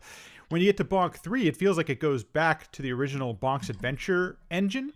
And it's one of those things where if you think about it for just a little bit, you kind of, it brings you back to this seems more like some decisions made by folks on the business end of things as opposed to those who are actually playing the games, because it's, especially for a person who's playing through the game, it's a big difference as you get when you play the games. Like this game, even this Bonk's Revenge on Game Boy, I guess I felt pretty different than the original Bonk's Adventure on Game Boy. Yeah, I 100% agree with the different feel too, and we'll definitely get into that in the gameplay. But you did find so the composer field for this was blank before, and LattMackey went through, watched this video, and saw that there was a composer for Bonk's Revenge, and the composer is Kimitaka Masume, which when I saw LattMackey type that in, I'm like, that name looks really, really familiar. And so I did a quick look up. I'm like, oh, right, he did Street Fighter and Final Fight. But also, like, this person has done Trip World, apparently. Or, like, at least helped with Trip World. Some of the Mega Man games, UN Squadron. Like, he helped out a lot with some of the Capcom stuff. So. Definitely got a resume. Yeah. I think something that's interesting to note as well, and I'm not sure if you all played this on the Super Game Boy or if you played it on the actual console, but it's enhanced if you use, at least on the Super Game Boy 2, it was they have an enhanced version, which is pretty cool. They have the nice overlay that, you know, makes it look very bonky and has a lot of nice colors to it that took advantage of the Super Game Boy, and that's not something that the first one had. So it's kind of cool that they included that and took the time to add a little enhancement for the Super Game Boy 2. Yeah, I did play it on Super Game Boy too, so I saw all of that. That's yeah, like what year was this? 94. Yeah, then most of the games were starting to integrate those things, so that's always nice to see. I like when the color palette gets chosen for me as well. At least maybe the developers did intend this, you know, with the and it ends up being blood red. Yeah, at least it's a good color scheme that they used for this one, unlike Mulan, for example, which is absolutely horrendous. Or Shaq Fu. Yeah, I don't remember that one, but oh man, yeah, some of those Super Game Boy enhanced games are rough to be nice about it. and laggy, which we'll talk about that in the gameplay a little bit too. But Super Game Boy enhanced games bring another layer of lag to the game as well too. But the plot of this game, so I got this right from the manual. So you know how really in-depth the adventure one was, right? Three paragraphs? yeah. One day soon after arriving on the moon, Bonk hears an incredible explosion. Oh no! The Earth has split into two. The sinister King Drool has struck again. This is bad. Real bad. Bonk must return to Earth immediately. Done. Like that's the plot. So we went from like this grandiose introduction to Bonk to like, okay, well, Bonk I guess is going back to Earth because it got blown up. Okay, cool. Awesome. It's it's funny because I can't see any. Not that there's much plot to any of these games, but there seems to be no plot similarities or crossovers from Bonk's Revenge, the original game, to this one specifically. So that's all you get. It's real bad. This is bad. Real bad. It's bad. It's real bad. Okay. All right. I'm really glad you clarified how bad it was. Appreciate it. Oh, does it actually say that Bonk must return to Earth immediately? Huh. Yeah. But you don't know which half. It's split in half. Oh man. I can't think of a time where they actually mentioned Earth before. That might be the only time it's mentioned actually in any of the games. At least in the American manual, yeah, it says Earth. Maybe in the Japanese when they actually refer to Dinosaur Land or something, but it could be a bad translation. Very possibly a bad translation. Or not a translation at all. They were just like, right, whatever. Yep. The best part is Bonk hears an explosion from the moon. Okay. Oh no.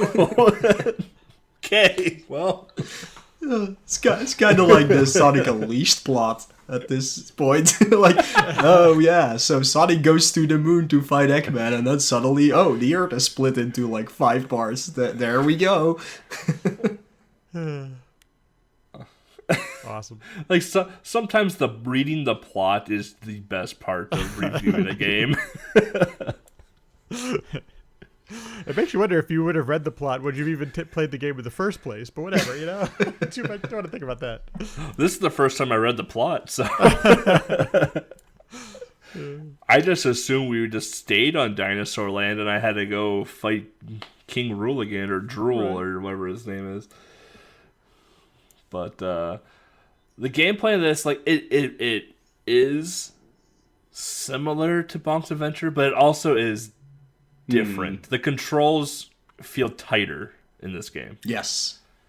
In my opinion. They feel much tighter. Like, you still have the base control of, like, moving and spinning and headbutting and whatnot, but, like, it's less floaty, like LattMackey was saying, and everything just feels tight. Like, it's not that loose moon gravity fit that Adventure had.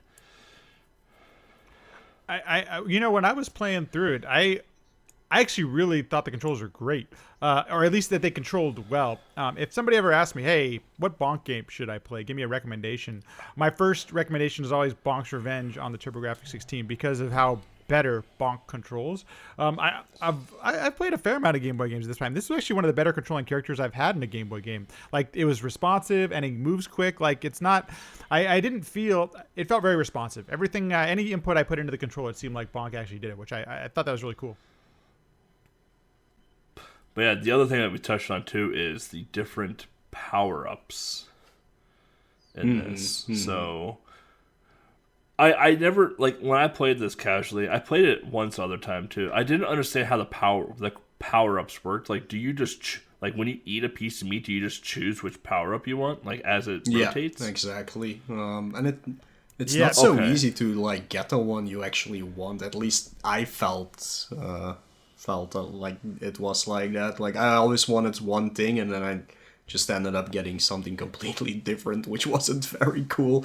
But yeah, it's a weird system. It's like a cycle, kind of like the mixing Kirby games, where you just go through the things and then you pick one randomly. So.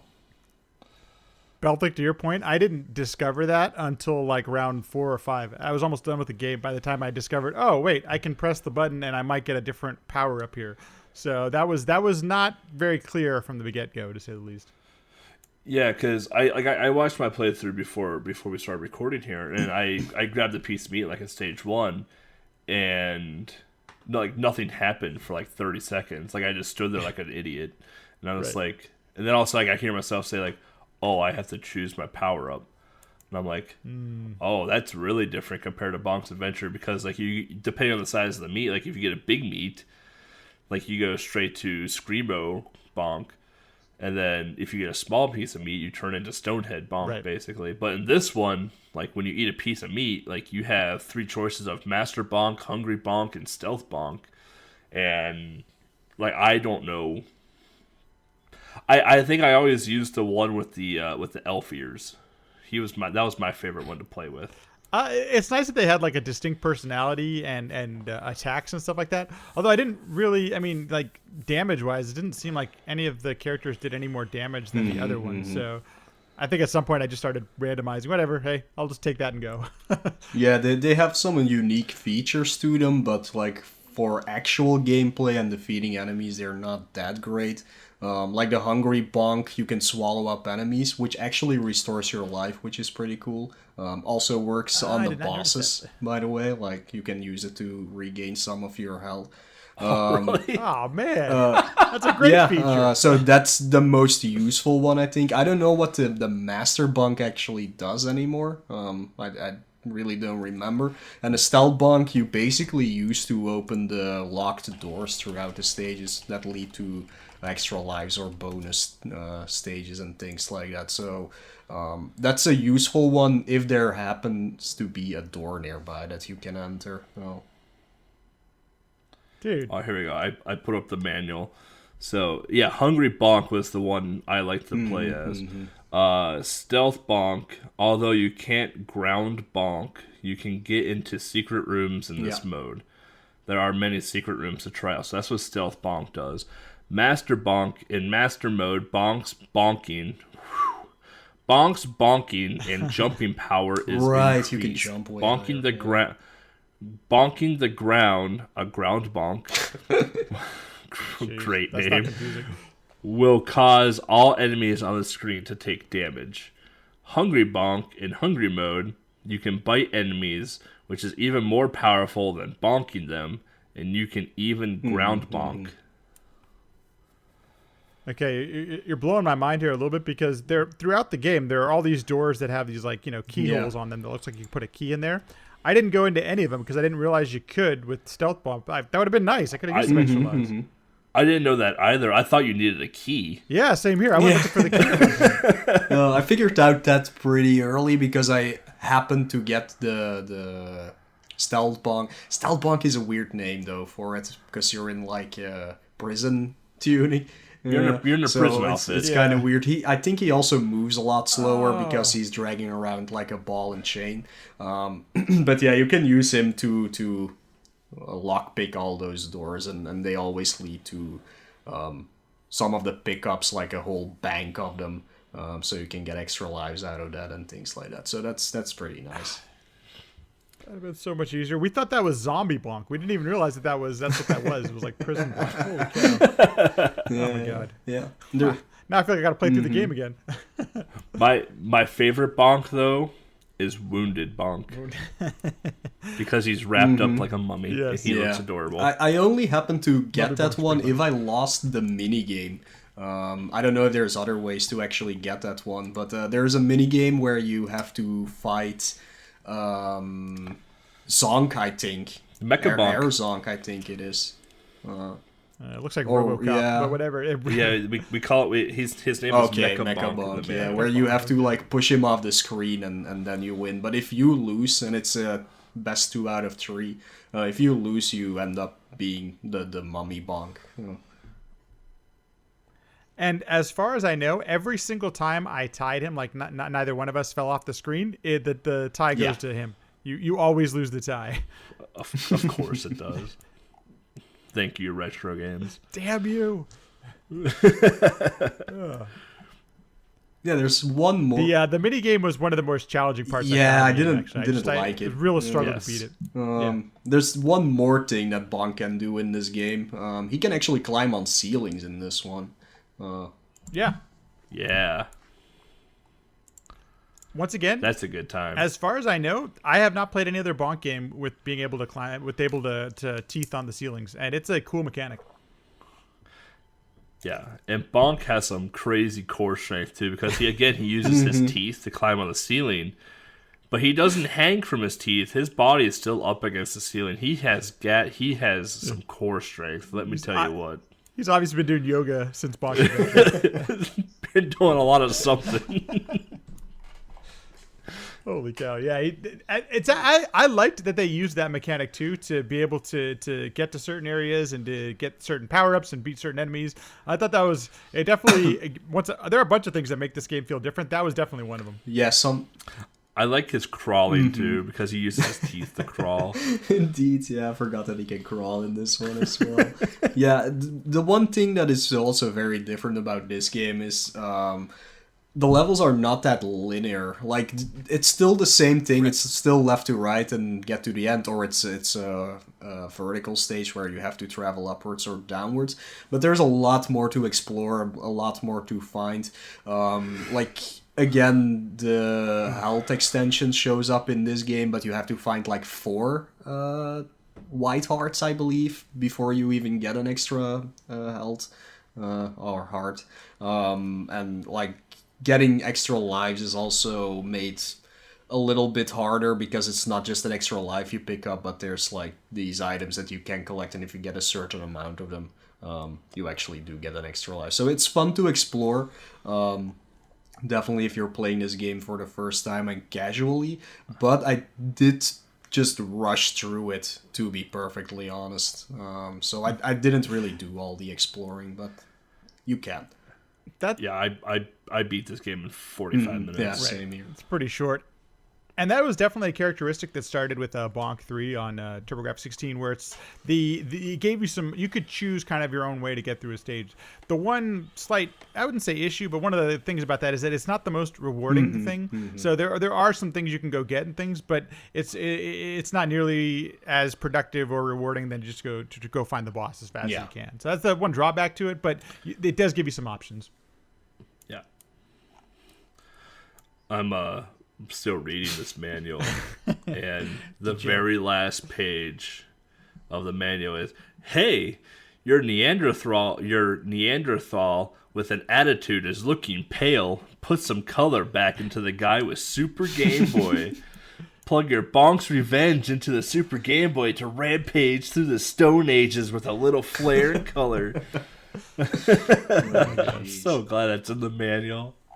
It definitely sounds like some 50 or 60-year-old person wrote that. With Oh yeah, 100%. Hey, how can I sound hip? Yeah. Oh my god.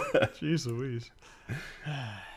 I got one comment on the gameplay is the crawling mechanic. While there are some points where you actually need it, I really struggled to get it to actually work properly. And maybe it's the way that I hold the D-pad or whatever. But moving was you'd come off out of the crawl pretty easily, and so actually staying in the crawl while moving through some of the spaces I found a little bit frustrating. Not crazily frustrating, but just a little bit frustrating on the front end. I agree with that. There are times where I would crawl and I would stop because I had to read chat or something. Right. And then I would go and try and crawl again, but Bonk would stand up and I would take damage. I was like, I didn't tell you to stand up. Like, I'm holding the same, direction and combination I did when I let go of the D-pad or stopped doing this. Like, I don't understand why you get out of your crawl, but whatever. Right. Yeah. But, the bosses in this, I feel like the bosses in this game were way easier absolutely than an adventure.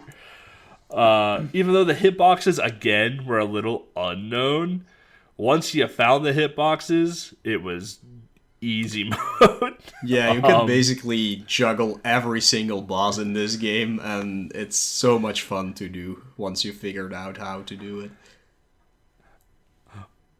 The first boss you face is like a bull thing. I call it Bull Boy.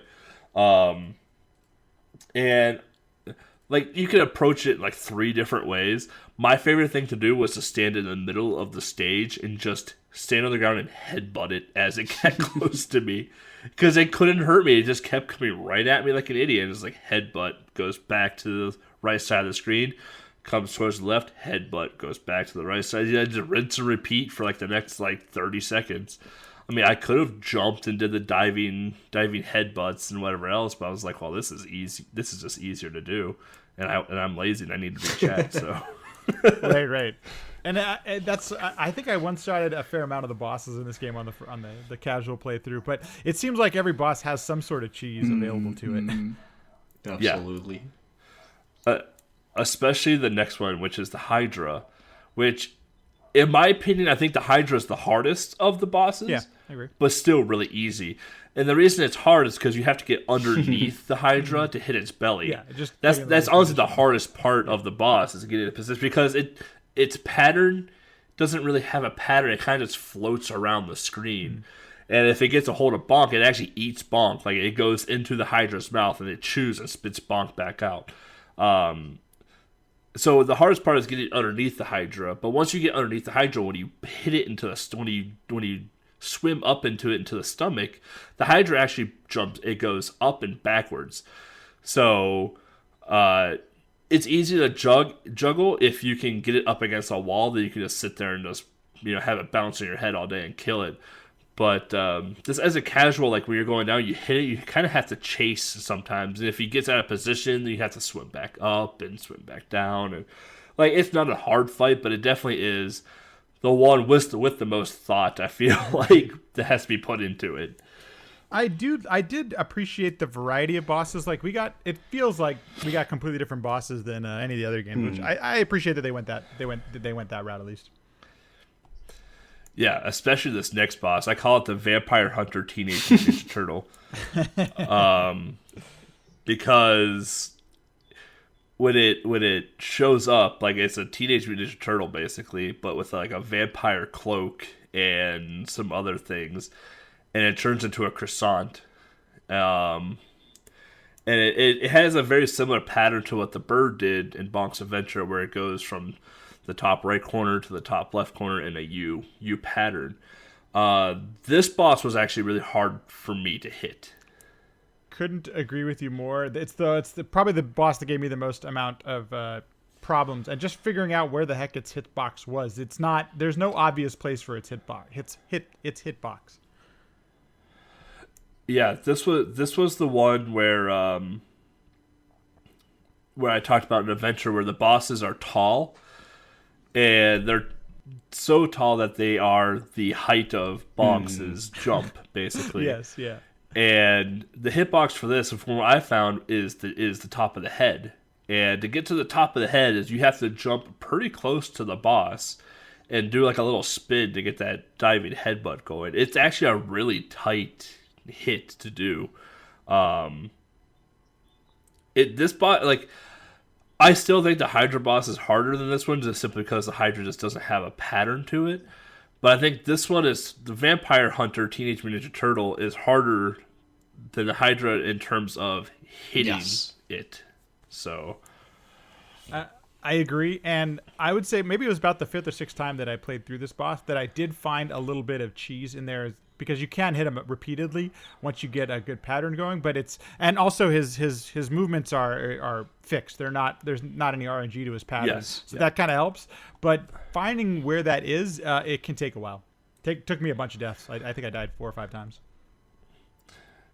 Yeah, I watched my playthrough of it. I struggled a little bit just because I was like, I don't know when to hit him. Like I can see like how to hit him, but I don't know when to hit him because he's actually pretty quick. Yeah, totally agree. Then after that we have Darth Vader. It totally is Darth. It looks exactly like Darth Vader. It is. It's a fat version of Darth Vader. And again, this boss is really tall. Yep.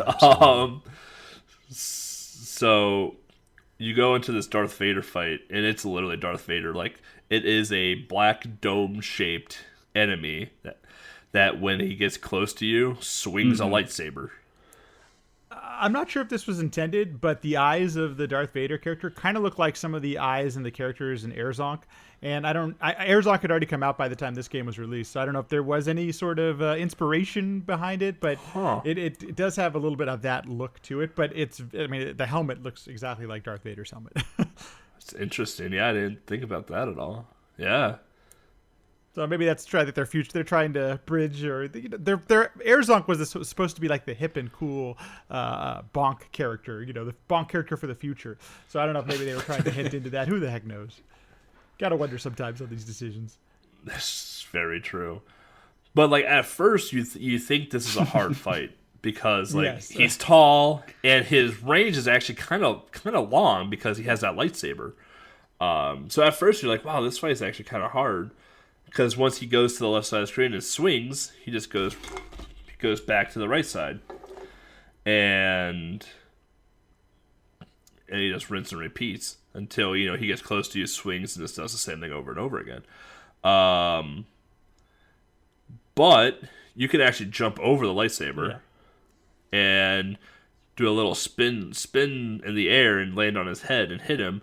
And then he'll just go back to the right side of the screen, rinse and repeat. Like the pattern, again, is fixed. It's right to left, swing, right to left, swing. So once you understand like that you can jump over this lightsaber and it's not that scary at all, this fight is exceptionally easy. Yeah. Second easiest boss fight in the game, in my opinion. Yeah, I agree. Once you figure it out, it's pretty easy.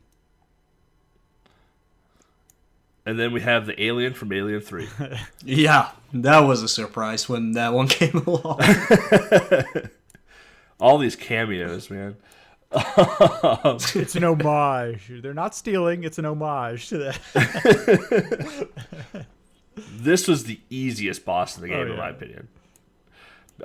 It moves in a diagonal pattern. So it starts from the ceiling, and I think it goes to the right first or the left, and then it goes to the floor. Once it's on the floor, you jump up, headbutt it, go run into the bottom corner. Doesn't matter which one. It goes off against the wall, up into the ceiling, off against the wall, back on the floor, jump and headbutt it, rinse and repeat until it's dead. I don't think I got hit at all in my blind playthrough on this boss fight. It's very possible. It's not very challenging. Go ahead. No, I once again, it's cool that like that there is not a boss like this in any other of the games. So it's cool that it's different, but it's really easy. It's boring. And it also just I don't know, fell out of place. Like it was not an enemy I was expecting. It did. But you know what? The sprite for it looked really good. Yeah, there you go. It looked like it belonged in an Alien game.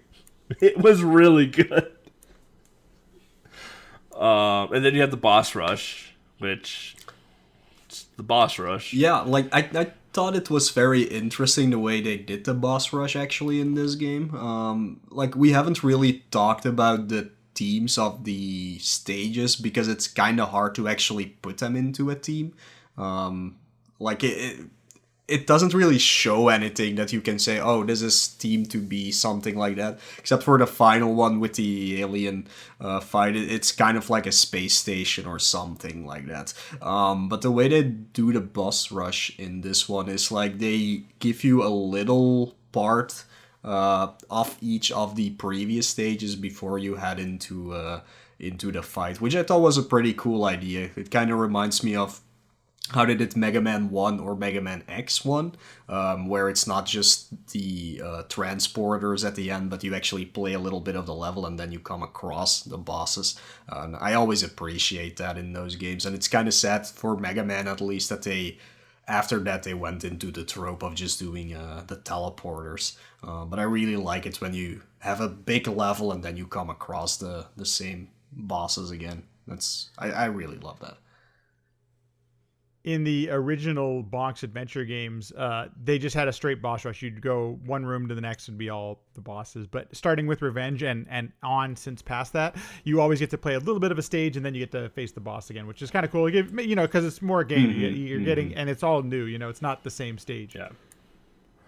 The one thing, like we didn't touch base on this in Adventure, but when you go into a boss room and or the boss rush, you have to go into like this hip skeleton elevator, basically. Yes. Yep. And that elevator is kind of a pain to get into, first of all. And sometimes it just doesn't, like, you'd be standing in the middle of it and it just doesn't do anything. You're just like, okay, that's cool too.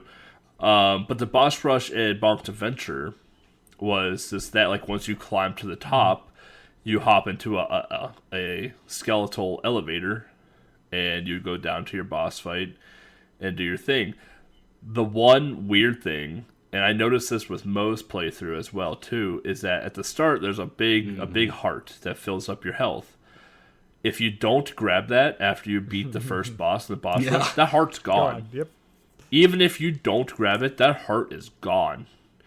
I thought I bugged the game out because it happened to me, and I'm like, oh, I bugged the game out. That sucks. Like, I didn't get my heart. Nope. And then I watched Mo play it, you know, a few weeks ago, and the same thing happened to him. And I'm like, oh, there's no way that's a bug. Right. Like, that's clearly meant. It's a clear game mechanic. Yep. But in Bonk's Revenge, we don't have the skeletal elevators anymore. We have like these teleportation platforms now, which I thought were interesting.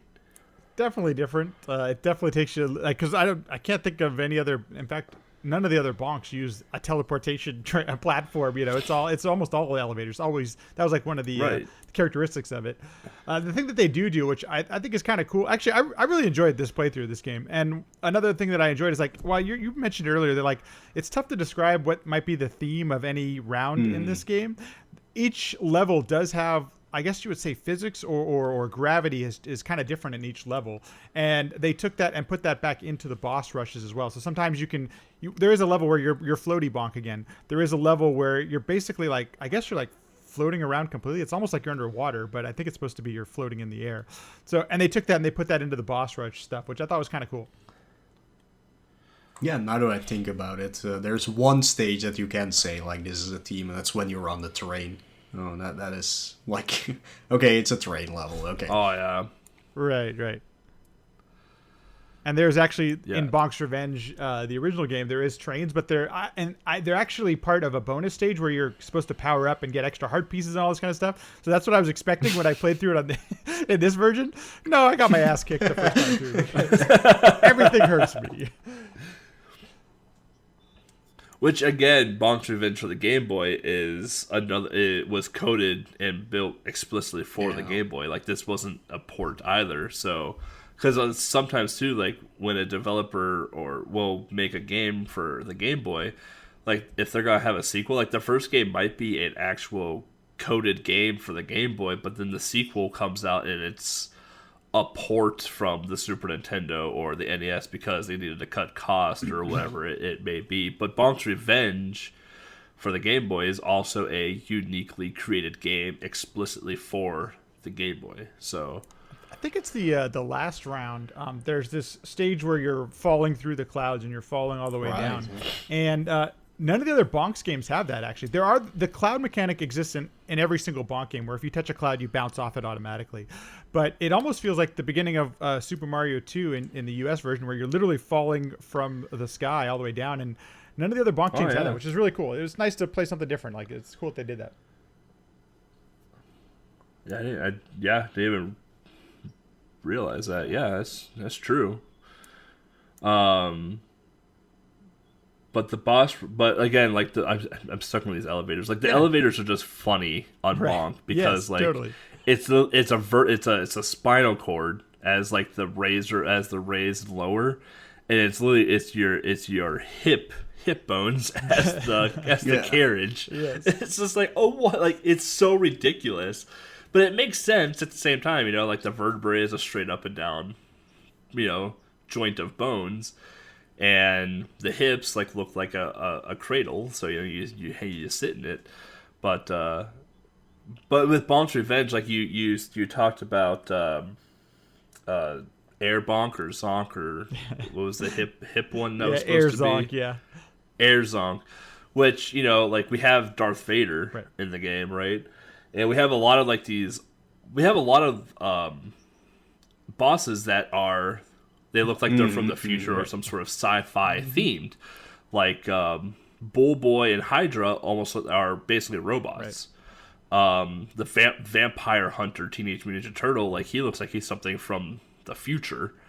Darth Vader, Star Wars. Alien 3, or Alien from Alien 3, like sci-fi.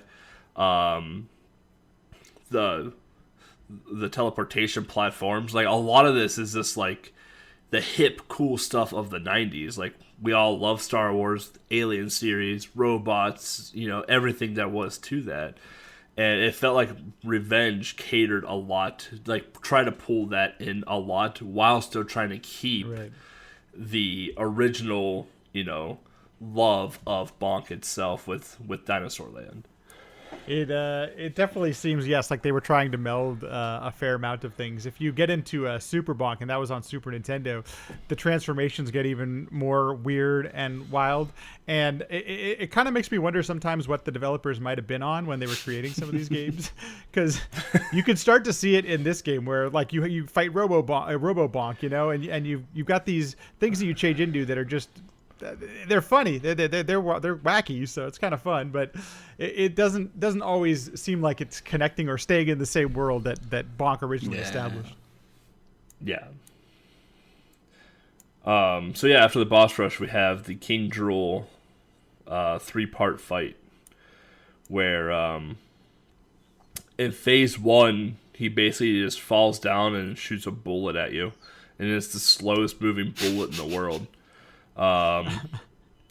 And this time though, you hit him in the crown. They finally understood where they had to put a hitbox. Such BS. It is threw such me BS. off. Yeah. It threw me off so much because I played Bonk's Revenge immediately after playing Bonk's Adventure. Like I did the 2 games back to back for Game Boy Adventure. There you go.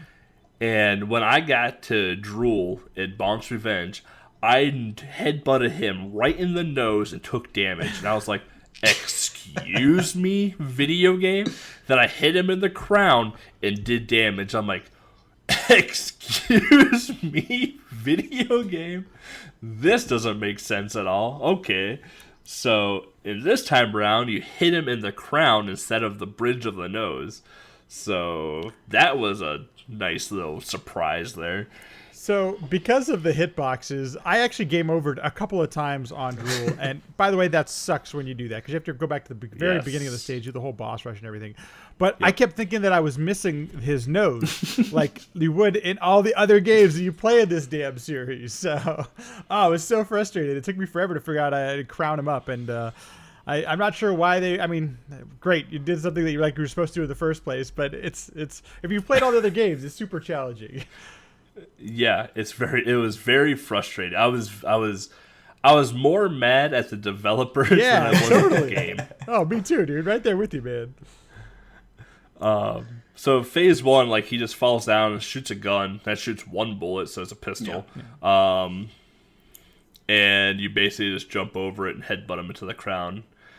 And then once you've done so many hits, he says, "I shall be back," or "I will be back," in a comic bubble. Yes, and Arnold Schwarzenegger style. And then phase 2 happens, where he tries to karate chop you, and then you just bounce on his crown again. And he's like, "I'll be back." And then phase 3 happens, where he kind of does like the K. Rool bounce from Donkey Kong. Like, he kind of does the bounce across the screen, which you could easily just juggle on top of his crown the entire time because he moves so slow. Yeah. And once you finish that, he's like, "I'll be back," as he's flying off of the Earth, back into space.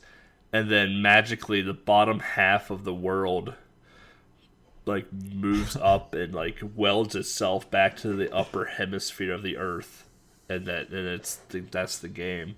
Like, it just magically like magnetizes itself back up and just melds itself into one whole planet again, because that's definitely how it works in real life. I'm glad to hear it from your perspective, because if you play through Bonk's Adventure, the original one on TurboGrafx-16, there is a little bit of backstory about why Drool has separated Moonland, and it's in the instruction manual, so it's part of like the lore and stuff like that. But that's the only place it's mentioned. If you've never even, if you haven't read through the instruction manual of the original TurboGrafx-16 game, you would have no idea. It makes absolutely no sense. So I had no idea. It's like when I started Revenge, I just assumed I was on Earth.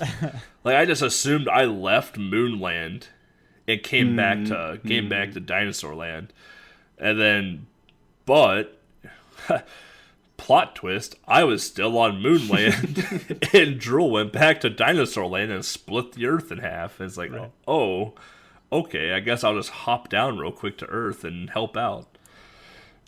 Yeah, that makes perfect sense, right? I mean, yeah. I will say, though, like, out of the two Bonk games, I prefer Revenge over Adventure. Oh, yeah. Simply because of just the sheer ridiculousness of Revenge. It's a good game, don't get me wrong, but just the sheer ridiculousness of the actual game and stages, and how they just, like, try and blend sci-fi with dinosaurs and cavemen is just comical to me. And I like the controls actually more in Revenge than I do in Adventure as well too. So I couldn't agree with you more. And there are times where I felt like the control was just as good as it is on like Super Mario Land 2. Like, I just played through that a couple of months ago, and it's been a while since I played through it. And there are some things that reminisce, that remind me of some of the things you can do in that game, but also that the way you control Bonk is really nice and fluid. I thought this was definitely an upgrade, or at least just I enjoyed the playthrough of this one way more than I enjoyed the playthrough of Adventure. It was definitely an overall improvement, in my opinion. Definitely, like, they have their catered audiences, right? Like, Bonk's Adventure is those. you can speak up for this too, like the older, like the original Bonk's players for the TG16, and then the Bonk's Revenge is more catered towards that transitional demographic of from the old to the new. Right. But I think what they learned from Adventure was like, hey, like things are a little floaty, you know, things are a little loose. Sometimes inputs get dropped, lag, this, that, whatever. We're going into Bonk's Revenge. It's like, hey, we can fix some of this. Like, let's tune this up a little bit. Let's make it, you know, let's learn from our mistakes and tune this in. My probably biggest complaint with Bonk's Revenge is just the simplicity and the easiness of the actual bosses. Like I felt like with Bonk's Adventure, although the bosses were fairly easy and the unfairness was the hitbox issue, they posed a bit of a different, you know, complexity to them. Like all the ice skating dinosaur is going to spin in the air once in a while, and as the fight goes on, like the pattern's going to change a little bit. The sand shark can be up or high, and you have to kind of figure out how to attack based off of that.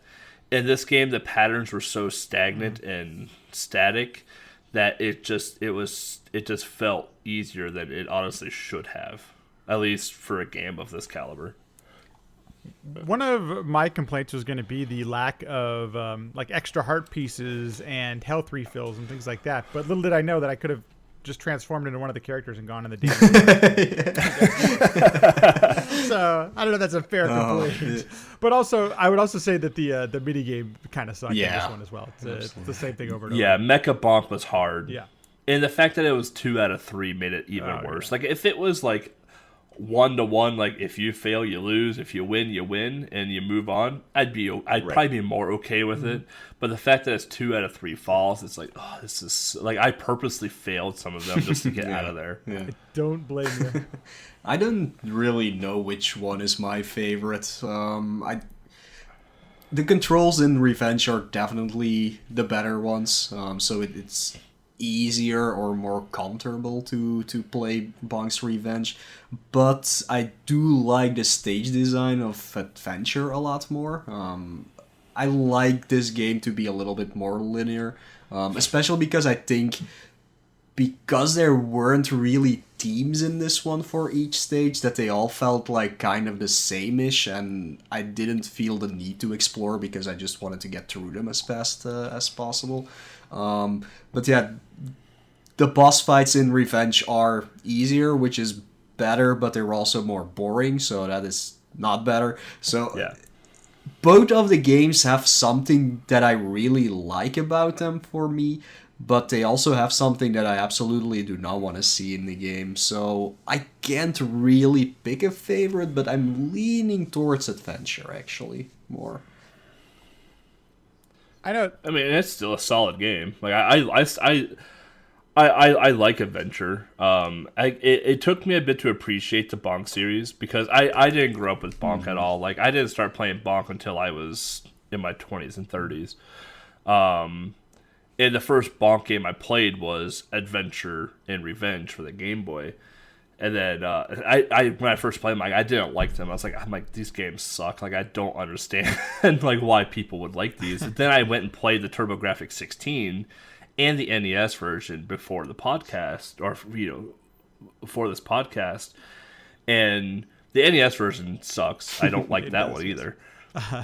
But playing the TG16 versions of the game, I'm like, I understand why people like this game. Because like it was very clearly meant for the TG16, and playing it on the TurboGrafx 16, I'm like, these games are actually a lot of fun and are so ridiculous that it's actually enjoyable to play them, even though I'm just getting owned in this game right now. Yeah. I've never been the best at games. Games take me a while to figure out. It's probably why I enjoy speedrunning, because I get a chance to play it over and over and figure out how to play the darn thing. And that's one of the things that Bonk definitely has the characteristics of, is that if you're not the most experienced in games, these games are approachable. You actually have a chance to beat these games if you're not a Dark Souls player, you could actually come in here and platform and do some of this stuff, because it's not like you're saying, it's pretty simple for the most part. And it's a bit unfair, I think, that for me to ask this question, but I think Mullah, I'd kind of be like in your boat where I'd probably lean towards Bonk's Adventure if it wasn't some of the lag and some of the other issues. Like, I wonder what the experience would have been like had they not had some of that stuff. Yeah, that's it. It's the Game Boy games are sadly laggy. That's one of the things why people are always complaining about them instead of just checking them out and actually enjoying a game. It's like, oh, why is this game so slow? Yep. Well, look, they used very crappy things to make a Game Boy, so deal with it. Well, a lot of times too, like the developers were on crunched time frames. Oh, sure, yeah, they had no time to make these games. Jason Austin, the developer of Alien 3, had a 5-week time window to create a Game Boy game for Alien 3. Like it like we read and hear about some of the conditions that the developers go through to get like these AAA titles out. Like, oh, they worked 100+ hours a week, for however many months. It sucks. Like I wish that they had better treatment and better work environments. But also, like, when you look at back some of these retro games too, like some of these people were pumping out games like in a month or 2 months, a few weeks, whatever it may be, and like. That's a lot of stress, even for a simple game back then. Like, it's a lot of stress to be put on. I can always give the example of like in the Mega Man X series, X6 is probably the most hated out of all of them, even by me, because something feels really it just feels really off. But the reasoning behind it is. PS1 was getting to the end of its life cycle, and Capcom just wanted another Mega Man game just before the end. So what they did was, they just asked them, hey, you have 3 months here, make another Mega Man X game. That's all the time they had to make it. And what they did was, they just reused 75% of the assets they had from X5, which already wasn't that great anymore, but I still think it's pretty okay. And you can see that they just didn't have time to really come up with stage designs, because all of the stages in X6 are either a complete maze mess, filled with enemies that will kill you immediately, or they make something like Blaze Heatnik's stage, where you just literally fight the same mini-boss 7 times in the same stage. You can clearly see that they just didn't have time to actually make a good game. So sometimes when you look at these Game Boy games, they might be a little bit laggy, or they might be a little bit way too short or anything like that. But what they sometimes can produce in such a small time frame is actually pretty darn amazing. Yeah, I'd agree, and I think if you're looking for just a fun casual platforming experience, Bonk's an easy game to recommend. It's especially the way that minus our criticisms aside, these are pretty fun, and they don't take too much time out of your day. Like you can get through them even at all skill levels pretty quickly. Yeah, and like even going off of the Game Boy stuff, like when they started introducing the Super Game Boy enhancements, like where they could start utilizing the chips from the Super Nintendo into the Game Boy. Like, that just added a lot more complexity to, the coding aspect of the games as well, too, because now they have to have this border around the game, inject color into the game of some sort, but still try and, maintain the monochromeness of the game, because, like, there's still a limited amount that you can do with a Game Boy cartridge, a Super Game Boy cartridge, and the Super Nintendo. And a long while, like, some of the times, like, depending on the game, the border around the game changes depending on what screen you're on or what stage you're on, and that actually causes a decent amount of lag, in the game. It causes longer load times in between stages or whatever it may be. So, like, there's just a lot going on sometimes with Game Boy. That was our first tangent. Yeah, they usually show up way earlier in the episodes, but there we go. But yeah, like if people have to take one thing away from this, is definitely check out both of these games, because they are unique to begin with, because Bonk is a unique series, but they're actually really good games for Game Boy, no matter how you look at them. and they're also completely original. So if you've already have played some of the Bonk's games and you think, oh, this is just gonna be another version, no, these are completely different games. So they give you something new to experience in the series. So that's something to definitely take with you. And if you have been playing these games and you have never played the Turbo Graphics versions of them, and you're like, well, I can't get a Turbo Graphics or a Core Graphics or a PC Engine, those things cost way too much. Well, I have good news for you, because this month the Mini will come out, which has both of them, I think, on it. It does. The first two, well, the first two. I think it's all three. All three even, Oh, yeah. Okay, so if these Game Boy games spark your interest in the Bonk series, go grab yourself one of the minis, and then you can actually enjoy those as well. So that's a nice thing to have for sure. Well, by the time this comes out, it's probably April or something, but so it would have been out already. So you can go out now and buy one. Well, no, first listen to this episode completely and then go out and buy one. Or do the same at the same time. Listen to the podcast episode while driving to go buy one. Yeah. There you go. Just be safe. And if I can just add one more word in there, like I was actually hesitant to play the Game Boy versions because of, I gotta be honest, the NES version. I thought the NES version was such an unfun port of the game. So I'm like, God, Game Boy's got to be worse. It's not capable, blah, blah, blah. And I was pleasantly surprised with both of these games. And yeah, okay, I'm a little different because I enjoyed the Bonk games. So you got to preface this whole thing with that. But I will say that these are, both of them are by far way better than the NES versions. They're just really fun to play through. Yeah. And then, so just a quick cover art section here. They all look the same. Yeah. So, how we talked about a Bonk's Adventure looked very different between all three. How the Hudson Soft logo is still different on all three box arts. Absolutely. But Bonk is styled the same. Bonk is in its cartoon form that we described for the Japanese and European cover and adventure. That is also true of the American cover. The American and European cover are basically the same. The only difference really is the title. One's Bonk's Revenge, the other is BC Kid 2, and the 2 is gigantic. But it doesn't do the stone, the realistic stone texture. It does the yellow text with the black dots to mimic a cartoon stone texture. And in the background, it has scenes from the actual game itself and Bonk punching through the background and exposing, some paper bag, it looks like, even texture. The Japanese version is essentially the same. The 2 is red in a more basic font. However, the background still scenes from the game are different scenes than the American and European scenes. So yeah. For the Japanese one, they just used the I wouldn't say monochrome ones, but like the not colored versions at least. And for the European and American covers, they clearly used the Super Game Boy Enhanced visuals. Weirdly enough, like, this is, at least I think so, is kind of weird for a cover to use screenshots of the game on the front of the cover. Something I've never seen before, actually, so that's kind of interesting. But they do...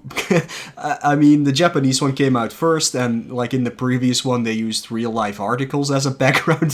So now they were like, oh, what will we do now? So they just used the screenshots from the game. I don't know how they come up with these backgrounds, but... It's interesting to say the least. I like that they also put the Super Game Boy stuff on there, so that there's some enhancements going in. Yeah, I personally prefer the Japanese cover out of the three of them, just because of the colorization of it.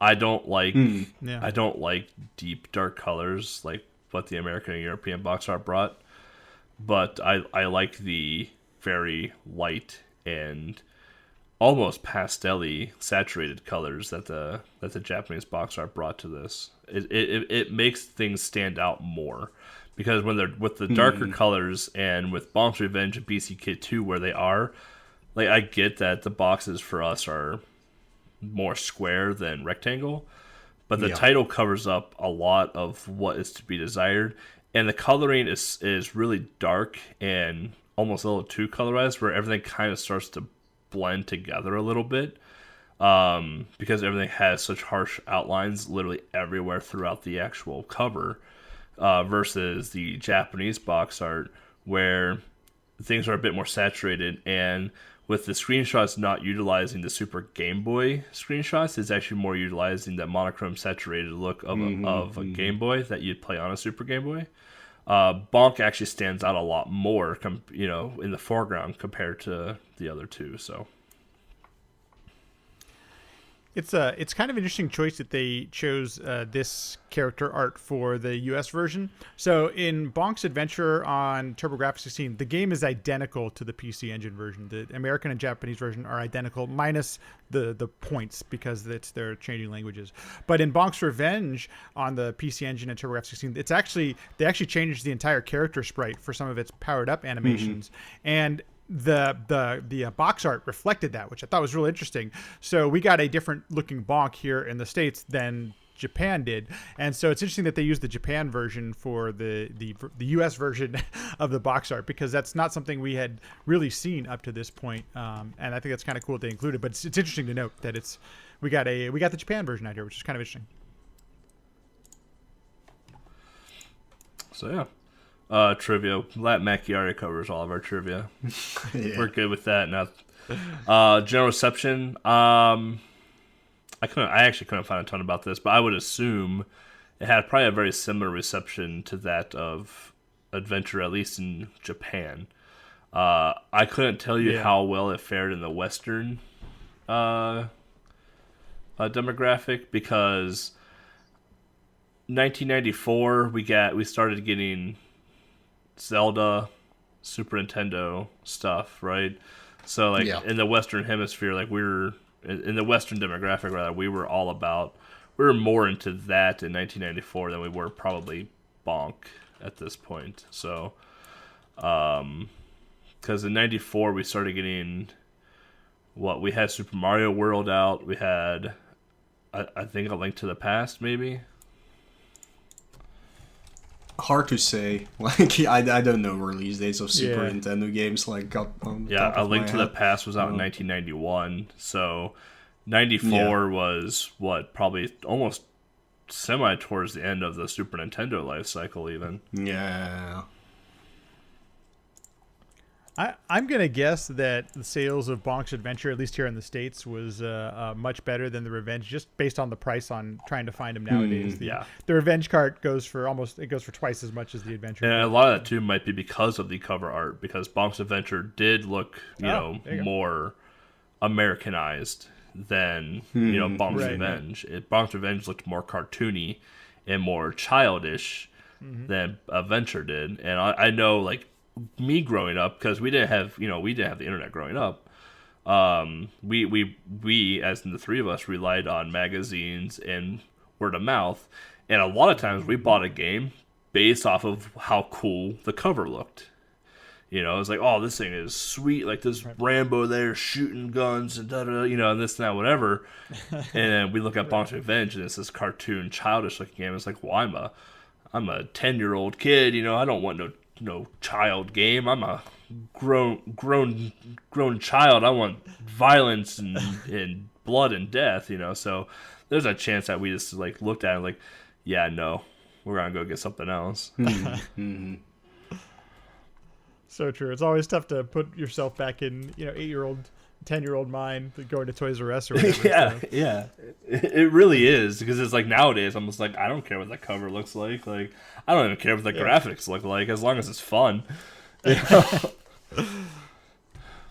with that, we're going to take another short break here. We've already given you all thoughts and our history with the game, but we'll have LattMackey maybe talk a bit more of the speedrunning side of it, and a bit into his endeavors of Bonk, so stay tuned.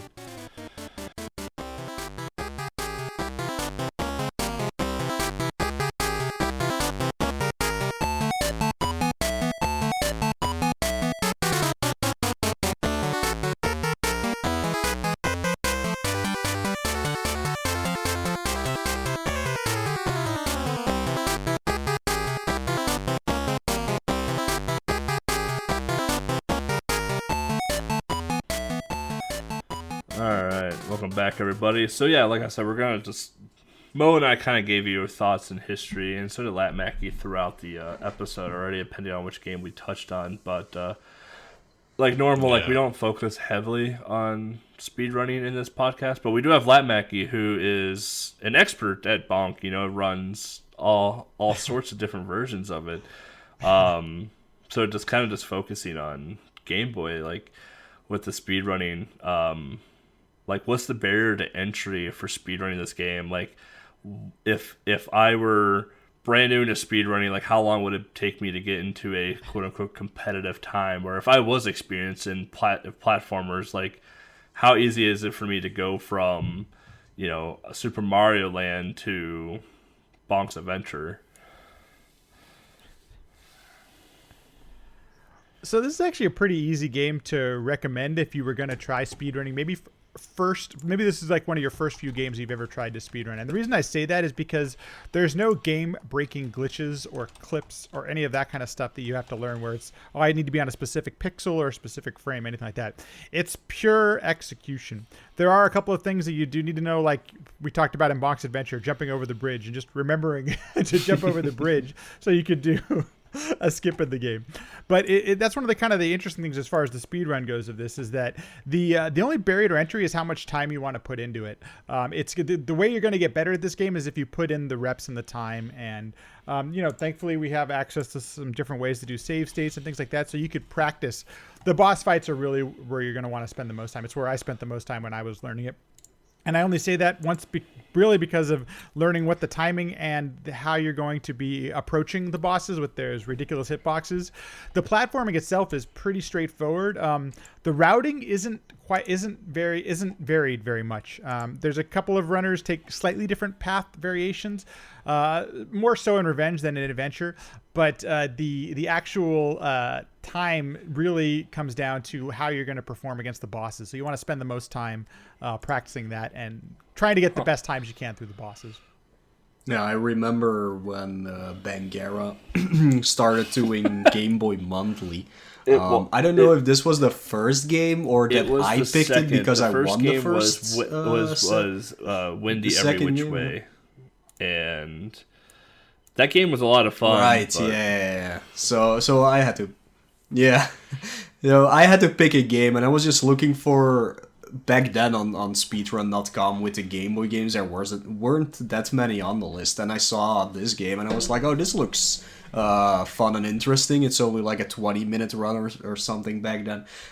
So let's try that one. And everybody hated this. Like, really, really hated this. And I think it's mostly because of the hitboxes on the bosses that were the problem. Yeah. Because the actual stages, as far as I remembered it, I only speedrun it back then. Like, the actual stages are pretty easy to learn for sure, but it's just that hitbox that just can totally screw you over if you don't learn how to manage it.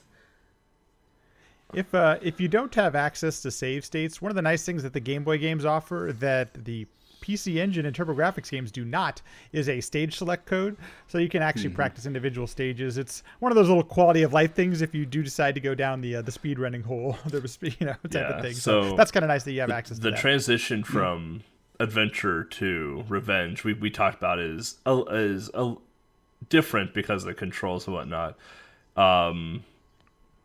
When people like marathon games, like when I do Dreamland, like every once in a while I'll do like a Dreamland trilogy run where I go from KDL 1, 2 to 3, and it's a hard transition between the three games because they're all three of them are super different and all three of them control super different. Is that typically a barrier for some people? Like, not a barrier, but just a like problem for some people as well too. It's like, even though the controls are still semi the same, but they are different enough to notice them.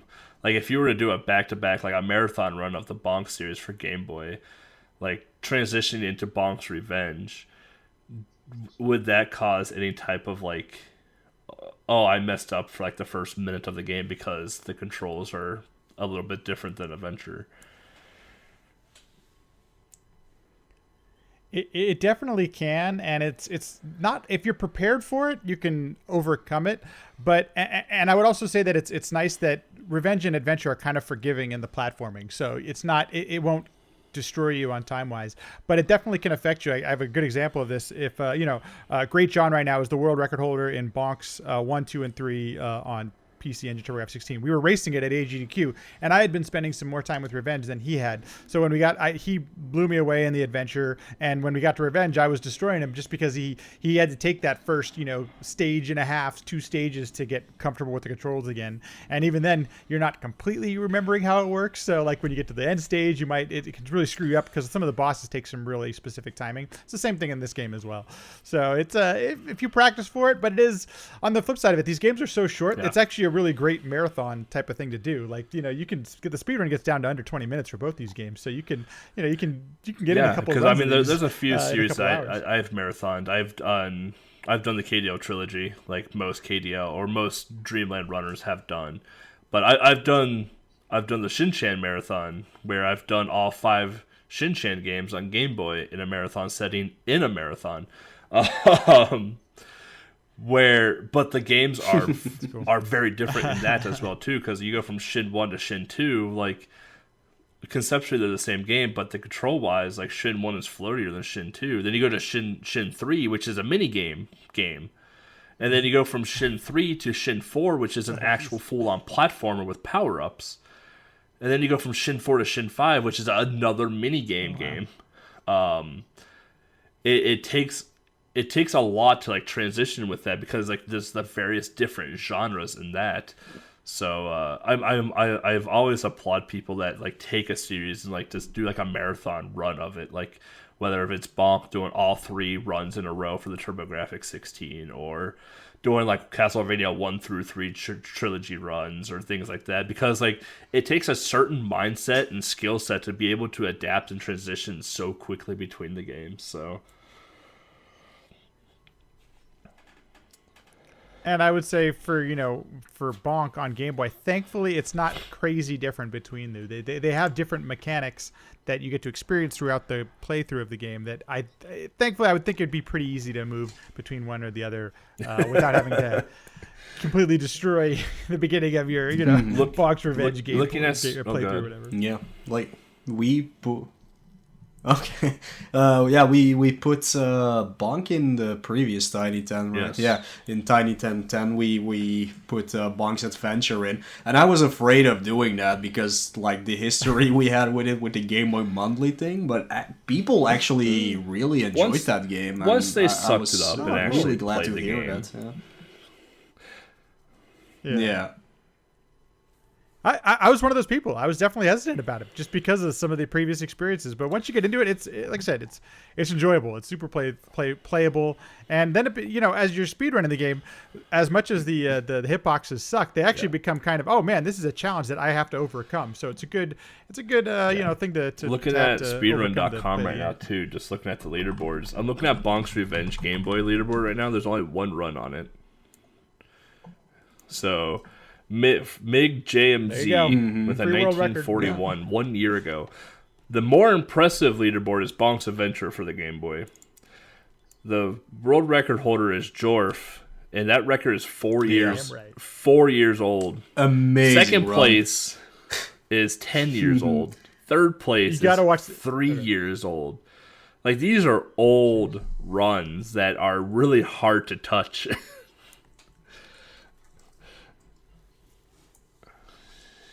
The Jorf run, I actually questioned it because I thought it was TAS. It looked so good to me that I was like, I've never really seen a run that good, except for maybe some of the Mario 1 stuff. And I was like, what is this? And then I met Jorf and we became friends. And I'm like, oh, okay, you're really that good at this game. He had such a good run and everything. It's pretty cool. It's a fun one to watch. It's short. And it's like I just look at the leaderboard. Like, all these runs are pretty old. The most recent is Smart Alec from 1 month ago.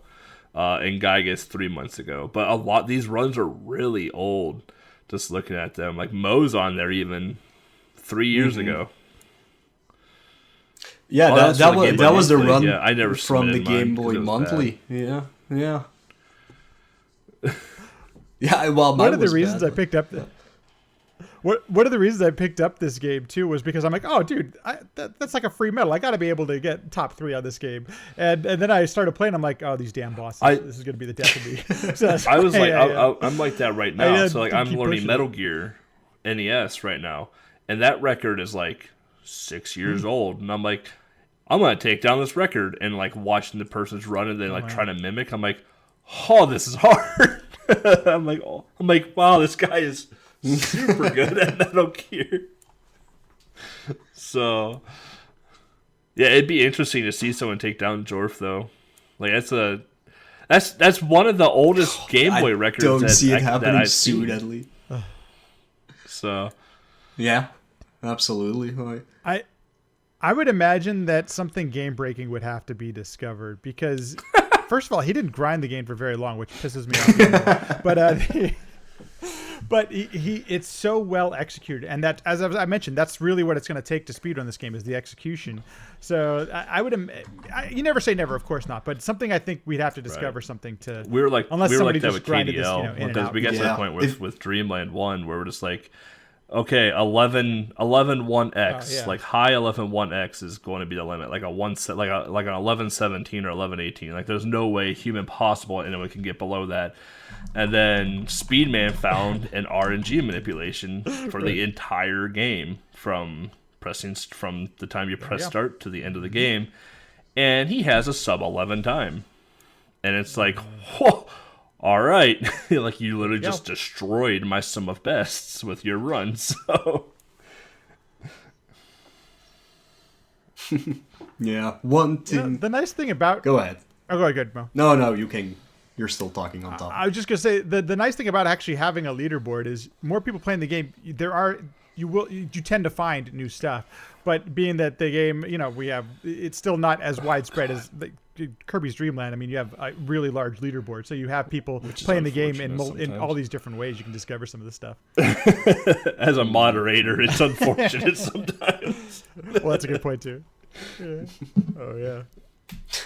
Yeah, I wanted to touch a little bit on Jorf, actually. Not only is that run quite impressive, but he has another Game Boy world record, and he's the only runner, and it's for the Tekkaman Blade game on Game Boy. I don't know if people know Tekkaman Blade. It's a very old Japanese anime, and it came out as Techno Man in the US. And it has an amazing Game Boy game.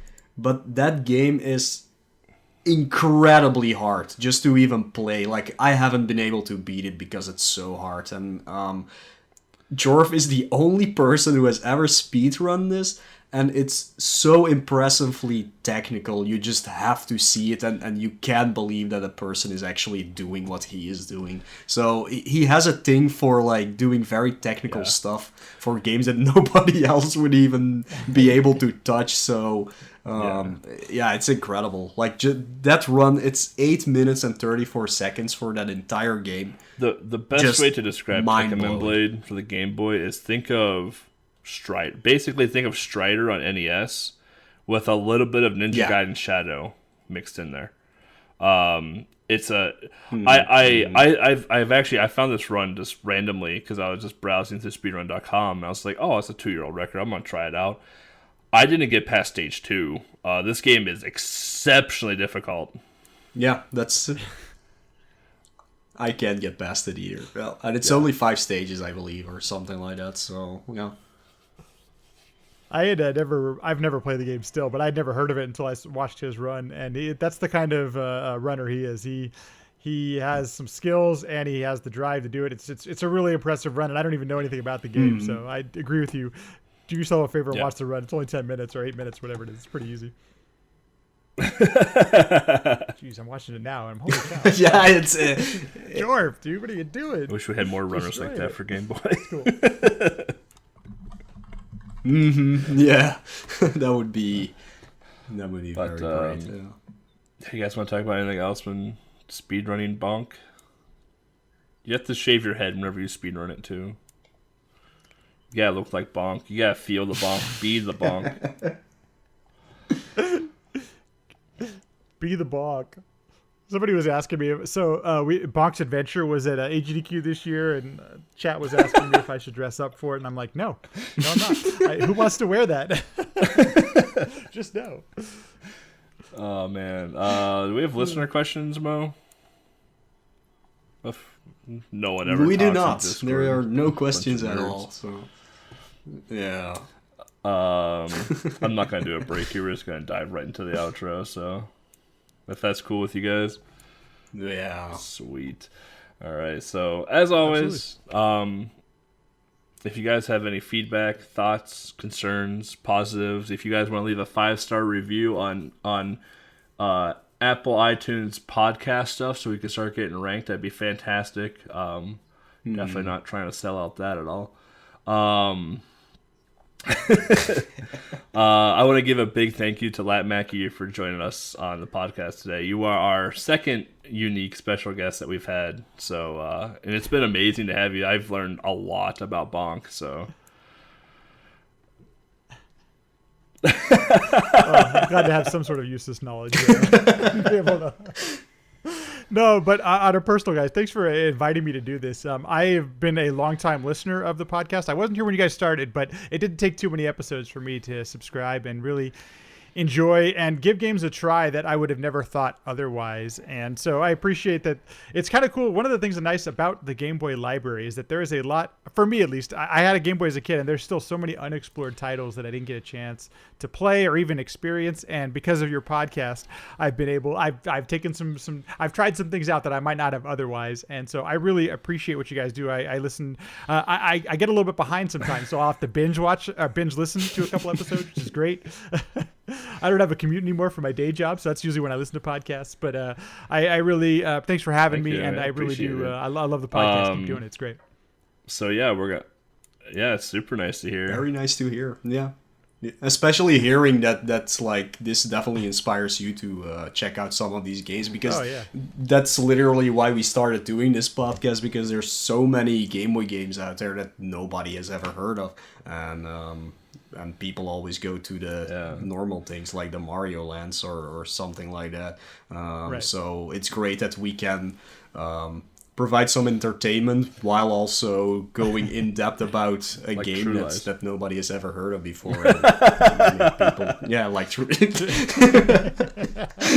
I mean, like that was the big thing with us. When we started this podcast, we both were like, we shouldn't do a podcast and cover games like Zelda or Pokemon, unless like there's like a side caveat thing, like when Link's Awakening got remade, or when Pokemon Let's Go Eevee Pikachu came out, like the remake of Red and Blue Yellow.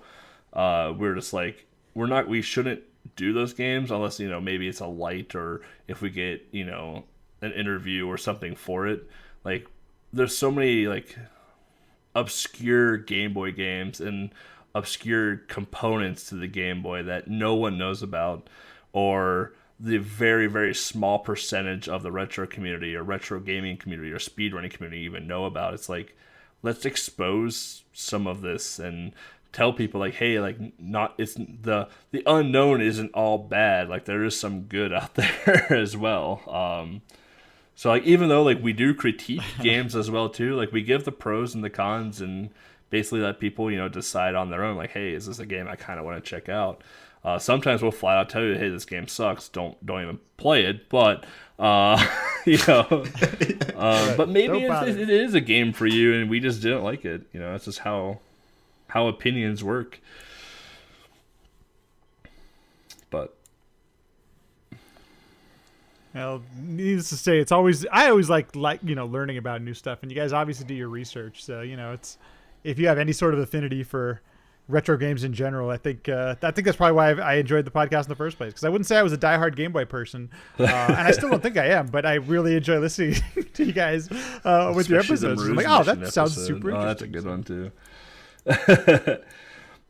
But that was a fun episode. That was probably one of our funner ones. So we're gonna plug off here. So LattMackey, where can they find you, and what projects do you have coming down the pipe? You can find me at twitch.tv/LattMackey.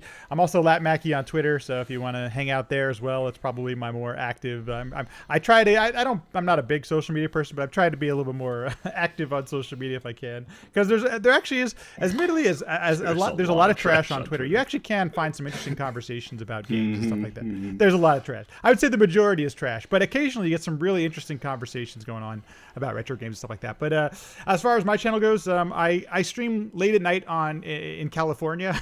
So if you're awake at 10 p.m. West Coast time, you have a chance of finding me online. Unfortunately, I stream at some weird times just because I have a day job and all that kind of stuff. But I love streaming. I'm working on Rondo of Blood right now, as I mentioned. What's coming up? I don't even remember. There's some other games. I've been doing game requests. And because of Retrothon coming up. So Retrothon's coming up at the end of the month, end of April, I'm sorry. And I'll be running, Alice in Wonder Dream, Legend of Hiratoma, and Air Zonk. It'll be the first time that I'm aware of that Air Zonk has been played at a marathon. It might be a bold claim, but it might be the first time, and I'm super excited about it. I did have the world record for a little while, but it's since been beat by a couple different runners a couple different times, and we've gone back and forth with world records. But it actually, as much as the Air Zonk game, it's a shmup, and it's kind of it can be kind of auto-scrollery. Once again, there's interesting stuff that happens in the bosses and stuff like that. So it's a really fun and colorful game. Should be fun. And I'll be playing a lot of that leading up into Retrothon. I'll be doing them shmups. I'll be doing Kid just Nikki like Enemy Game Boy at Retrothon as one of my submissions, and I think that's the first time Kid Nikki Game Boy has been in a marathon. And I'm doing. I'd have to double check. I'm not so sure about that. I kind of think that Infinite Mystery might have played it in one of the GDQs. It's a pretty unknown Game Boy game. And then Who Framed Roger Rabbit Game Boy is another one that's either been or hasn't been in a marathon either. And then we got Dreamland, which has never been in a marathon ever. In every marathon ever. But, Mo, where can they find you? They can find me on the Twitch, on the YouTube, and on the Twitter, all /Moelle, which is spelled Moelleuh. That's all I have. Nothing else. You can find me on Twitch and Twitter at Belthic Gaming. YouTube, there's a link somewhere. It doesn't have a thing on it because I don't have enough subscribers. Stay tuned for Retro Made in April. 2020 is our first episode to come out for that. And then you can find our wonderful producer, SprintingLegs, on Twitch at SprintingLegs, YouTube at Legs, Discord is Legs, and you can also check out her projects on her website at SprintingLegs.com. You can also find all this information on gbrunners.com/TIGB. We do have a Patreon, which if you do enjoy the content that we produce here,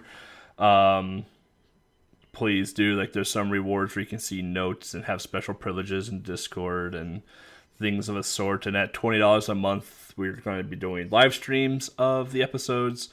So we have to look pretty, and I have to take a shower then. Not super excited I about that. have to buy clothes. We also have a PayPal, so if you're not into that subscription servicey type thing, but you still want to, support the podcast monetarily somehow, we do have a PayPal as well too. Those two links are also on the GB Runners website. If you do donate via PayPal, please let Mo, myself, or Legs know. We have a role set up for that in Discord. I want to give you praise some way or another for being gracious to us. So, yeah. Yeah, and speaking of live podcasts, if you want to hear more LattMackey on his own or with a guest, he actually has his own podcast, which he streams and records live on his Twitch channel. But I think you can find all the episodes on your YouTube, right? That is correct. I forgot about that. Thank you. So it's called it's called Sequence Break. I believe there's another podcast out right now that's also called Sequence Break. So maybe it's a little confusing, but just look for LattMackey and his Sequence Break podcast, and you can watch the episodes live on, well, not live anymore, but the live recordings at least on YouTube. So That is true. They are all there. Thank you. My YouTube is, by the way, my real name, so it's Matthew Lackey. If you go YouTube/Matthew Lackey, you'll get me. There you go. Yeah. And it's mostly about speed running, but also a little bit more on the technical side of things. Like you did an episode on modding consoles and things like that. So yeah. And randomizers, and so we get devs on, and so it's not just speedrunners. I geek out on some of that, the technical stuff. So you'll find some technicality there. So the next time you'll hear from Mo and I again, I say it was the right time to chase these dreams away. Stay tuned for Top Gun Guts and Glory for the Game Boy.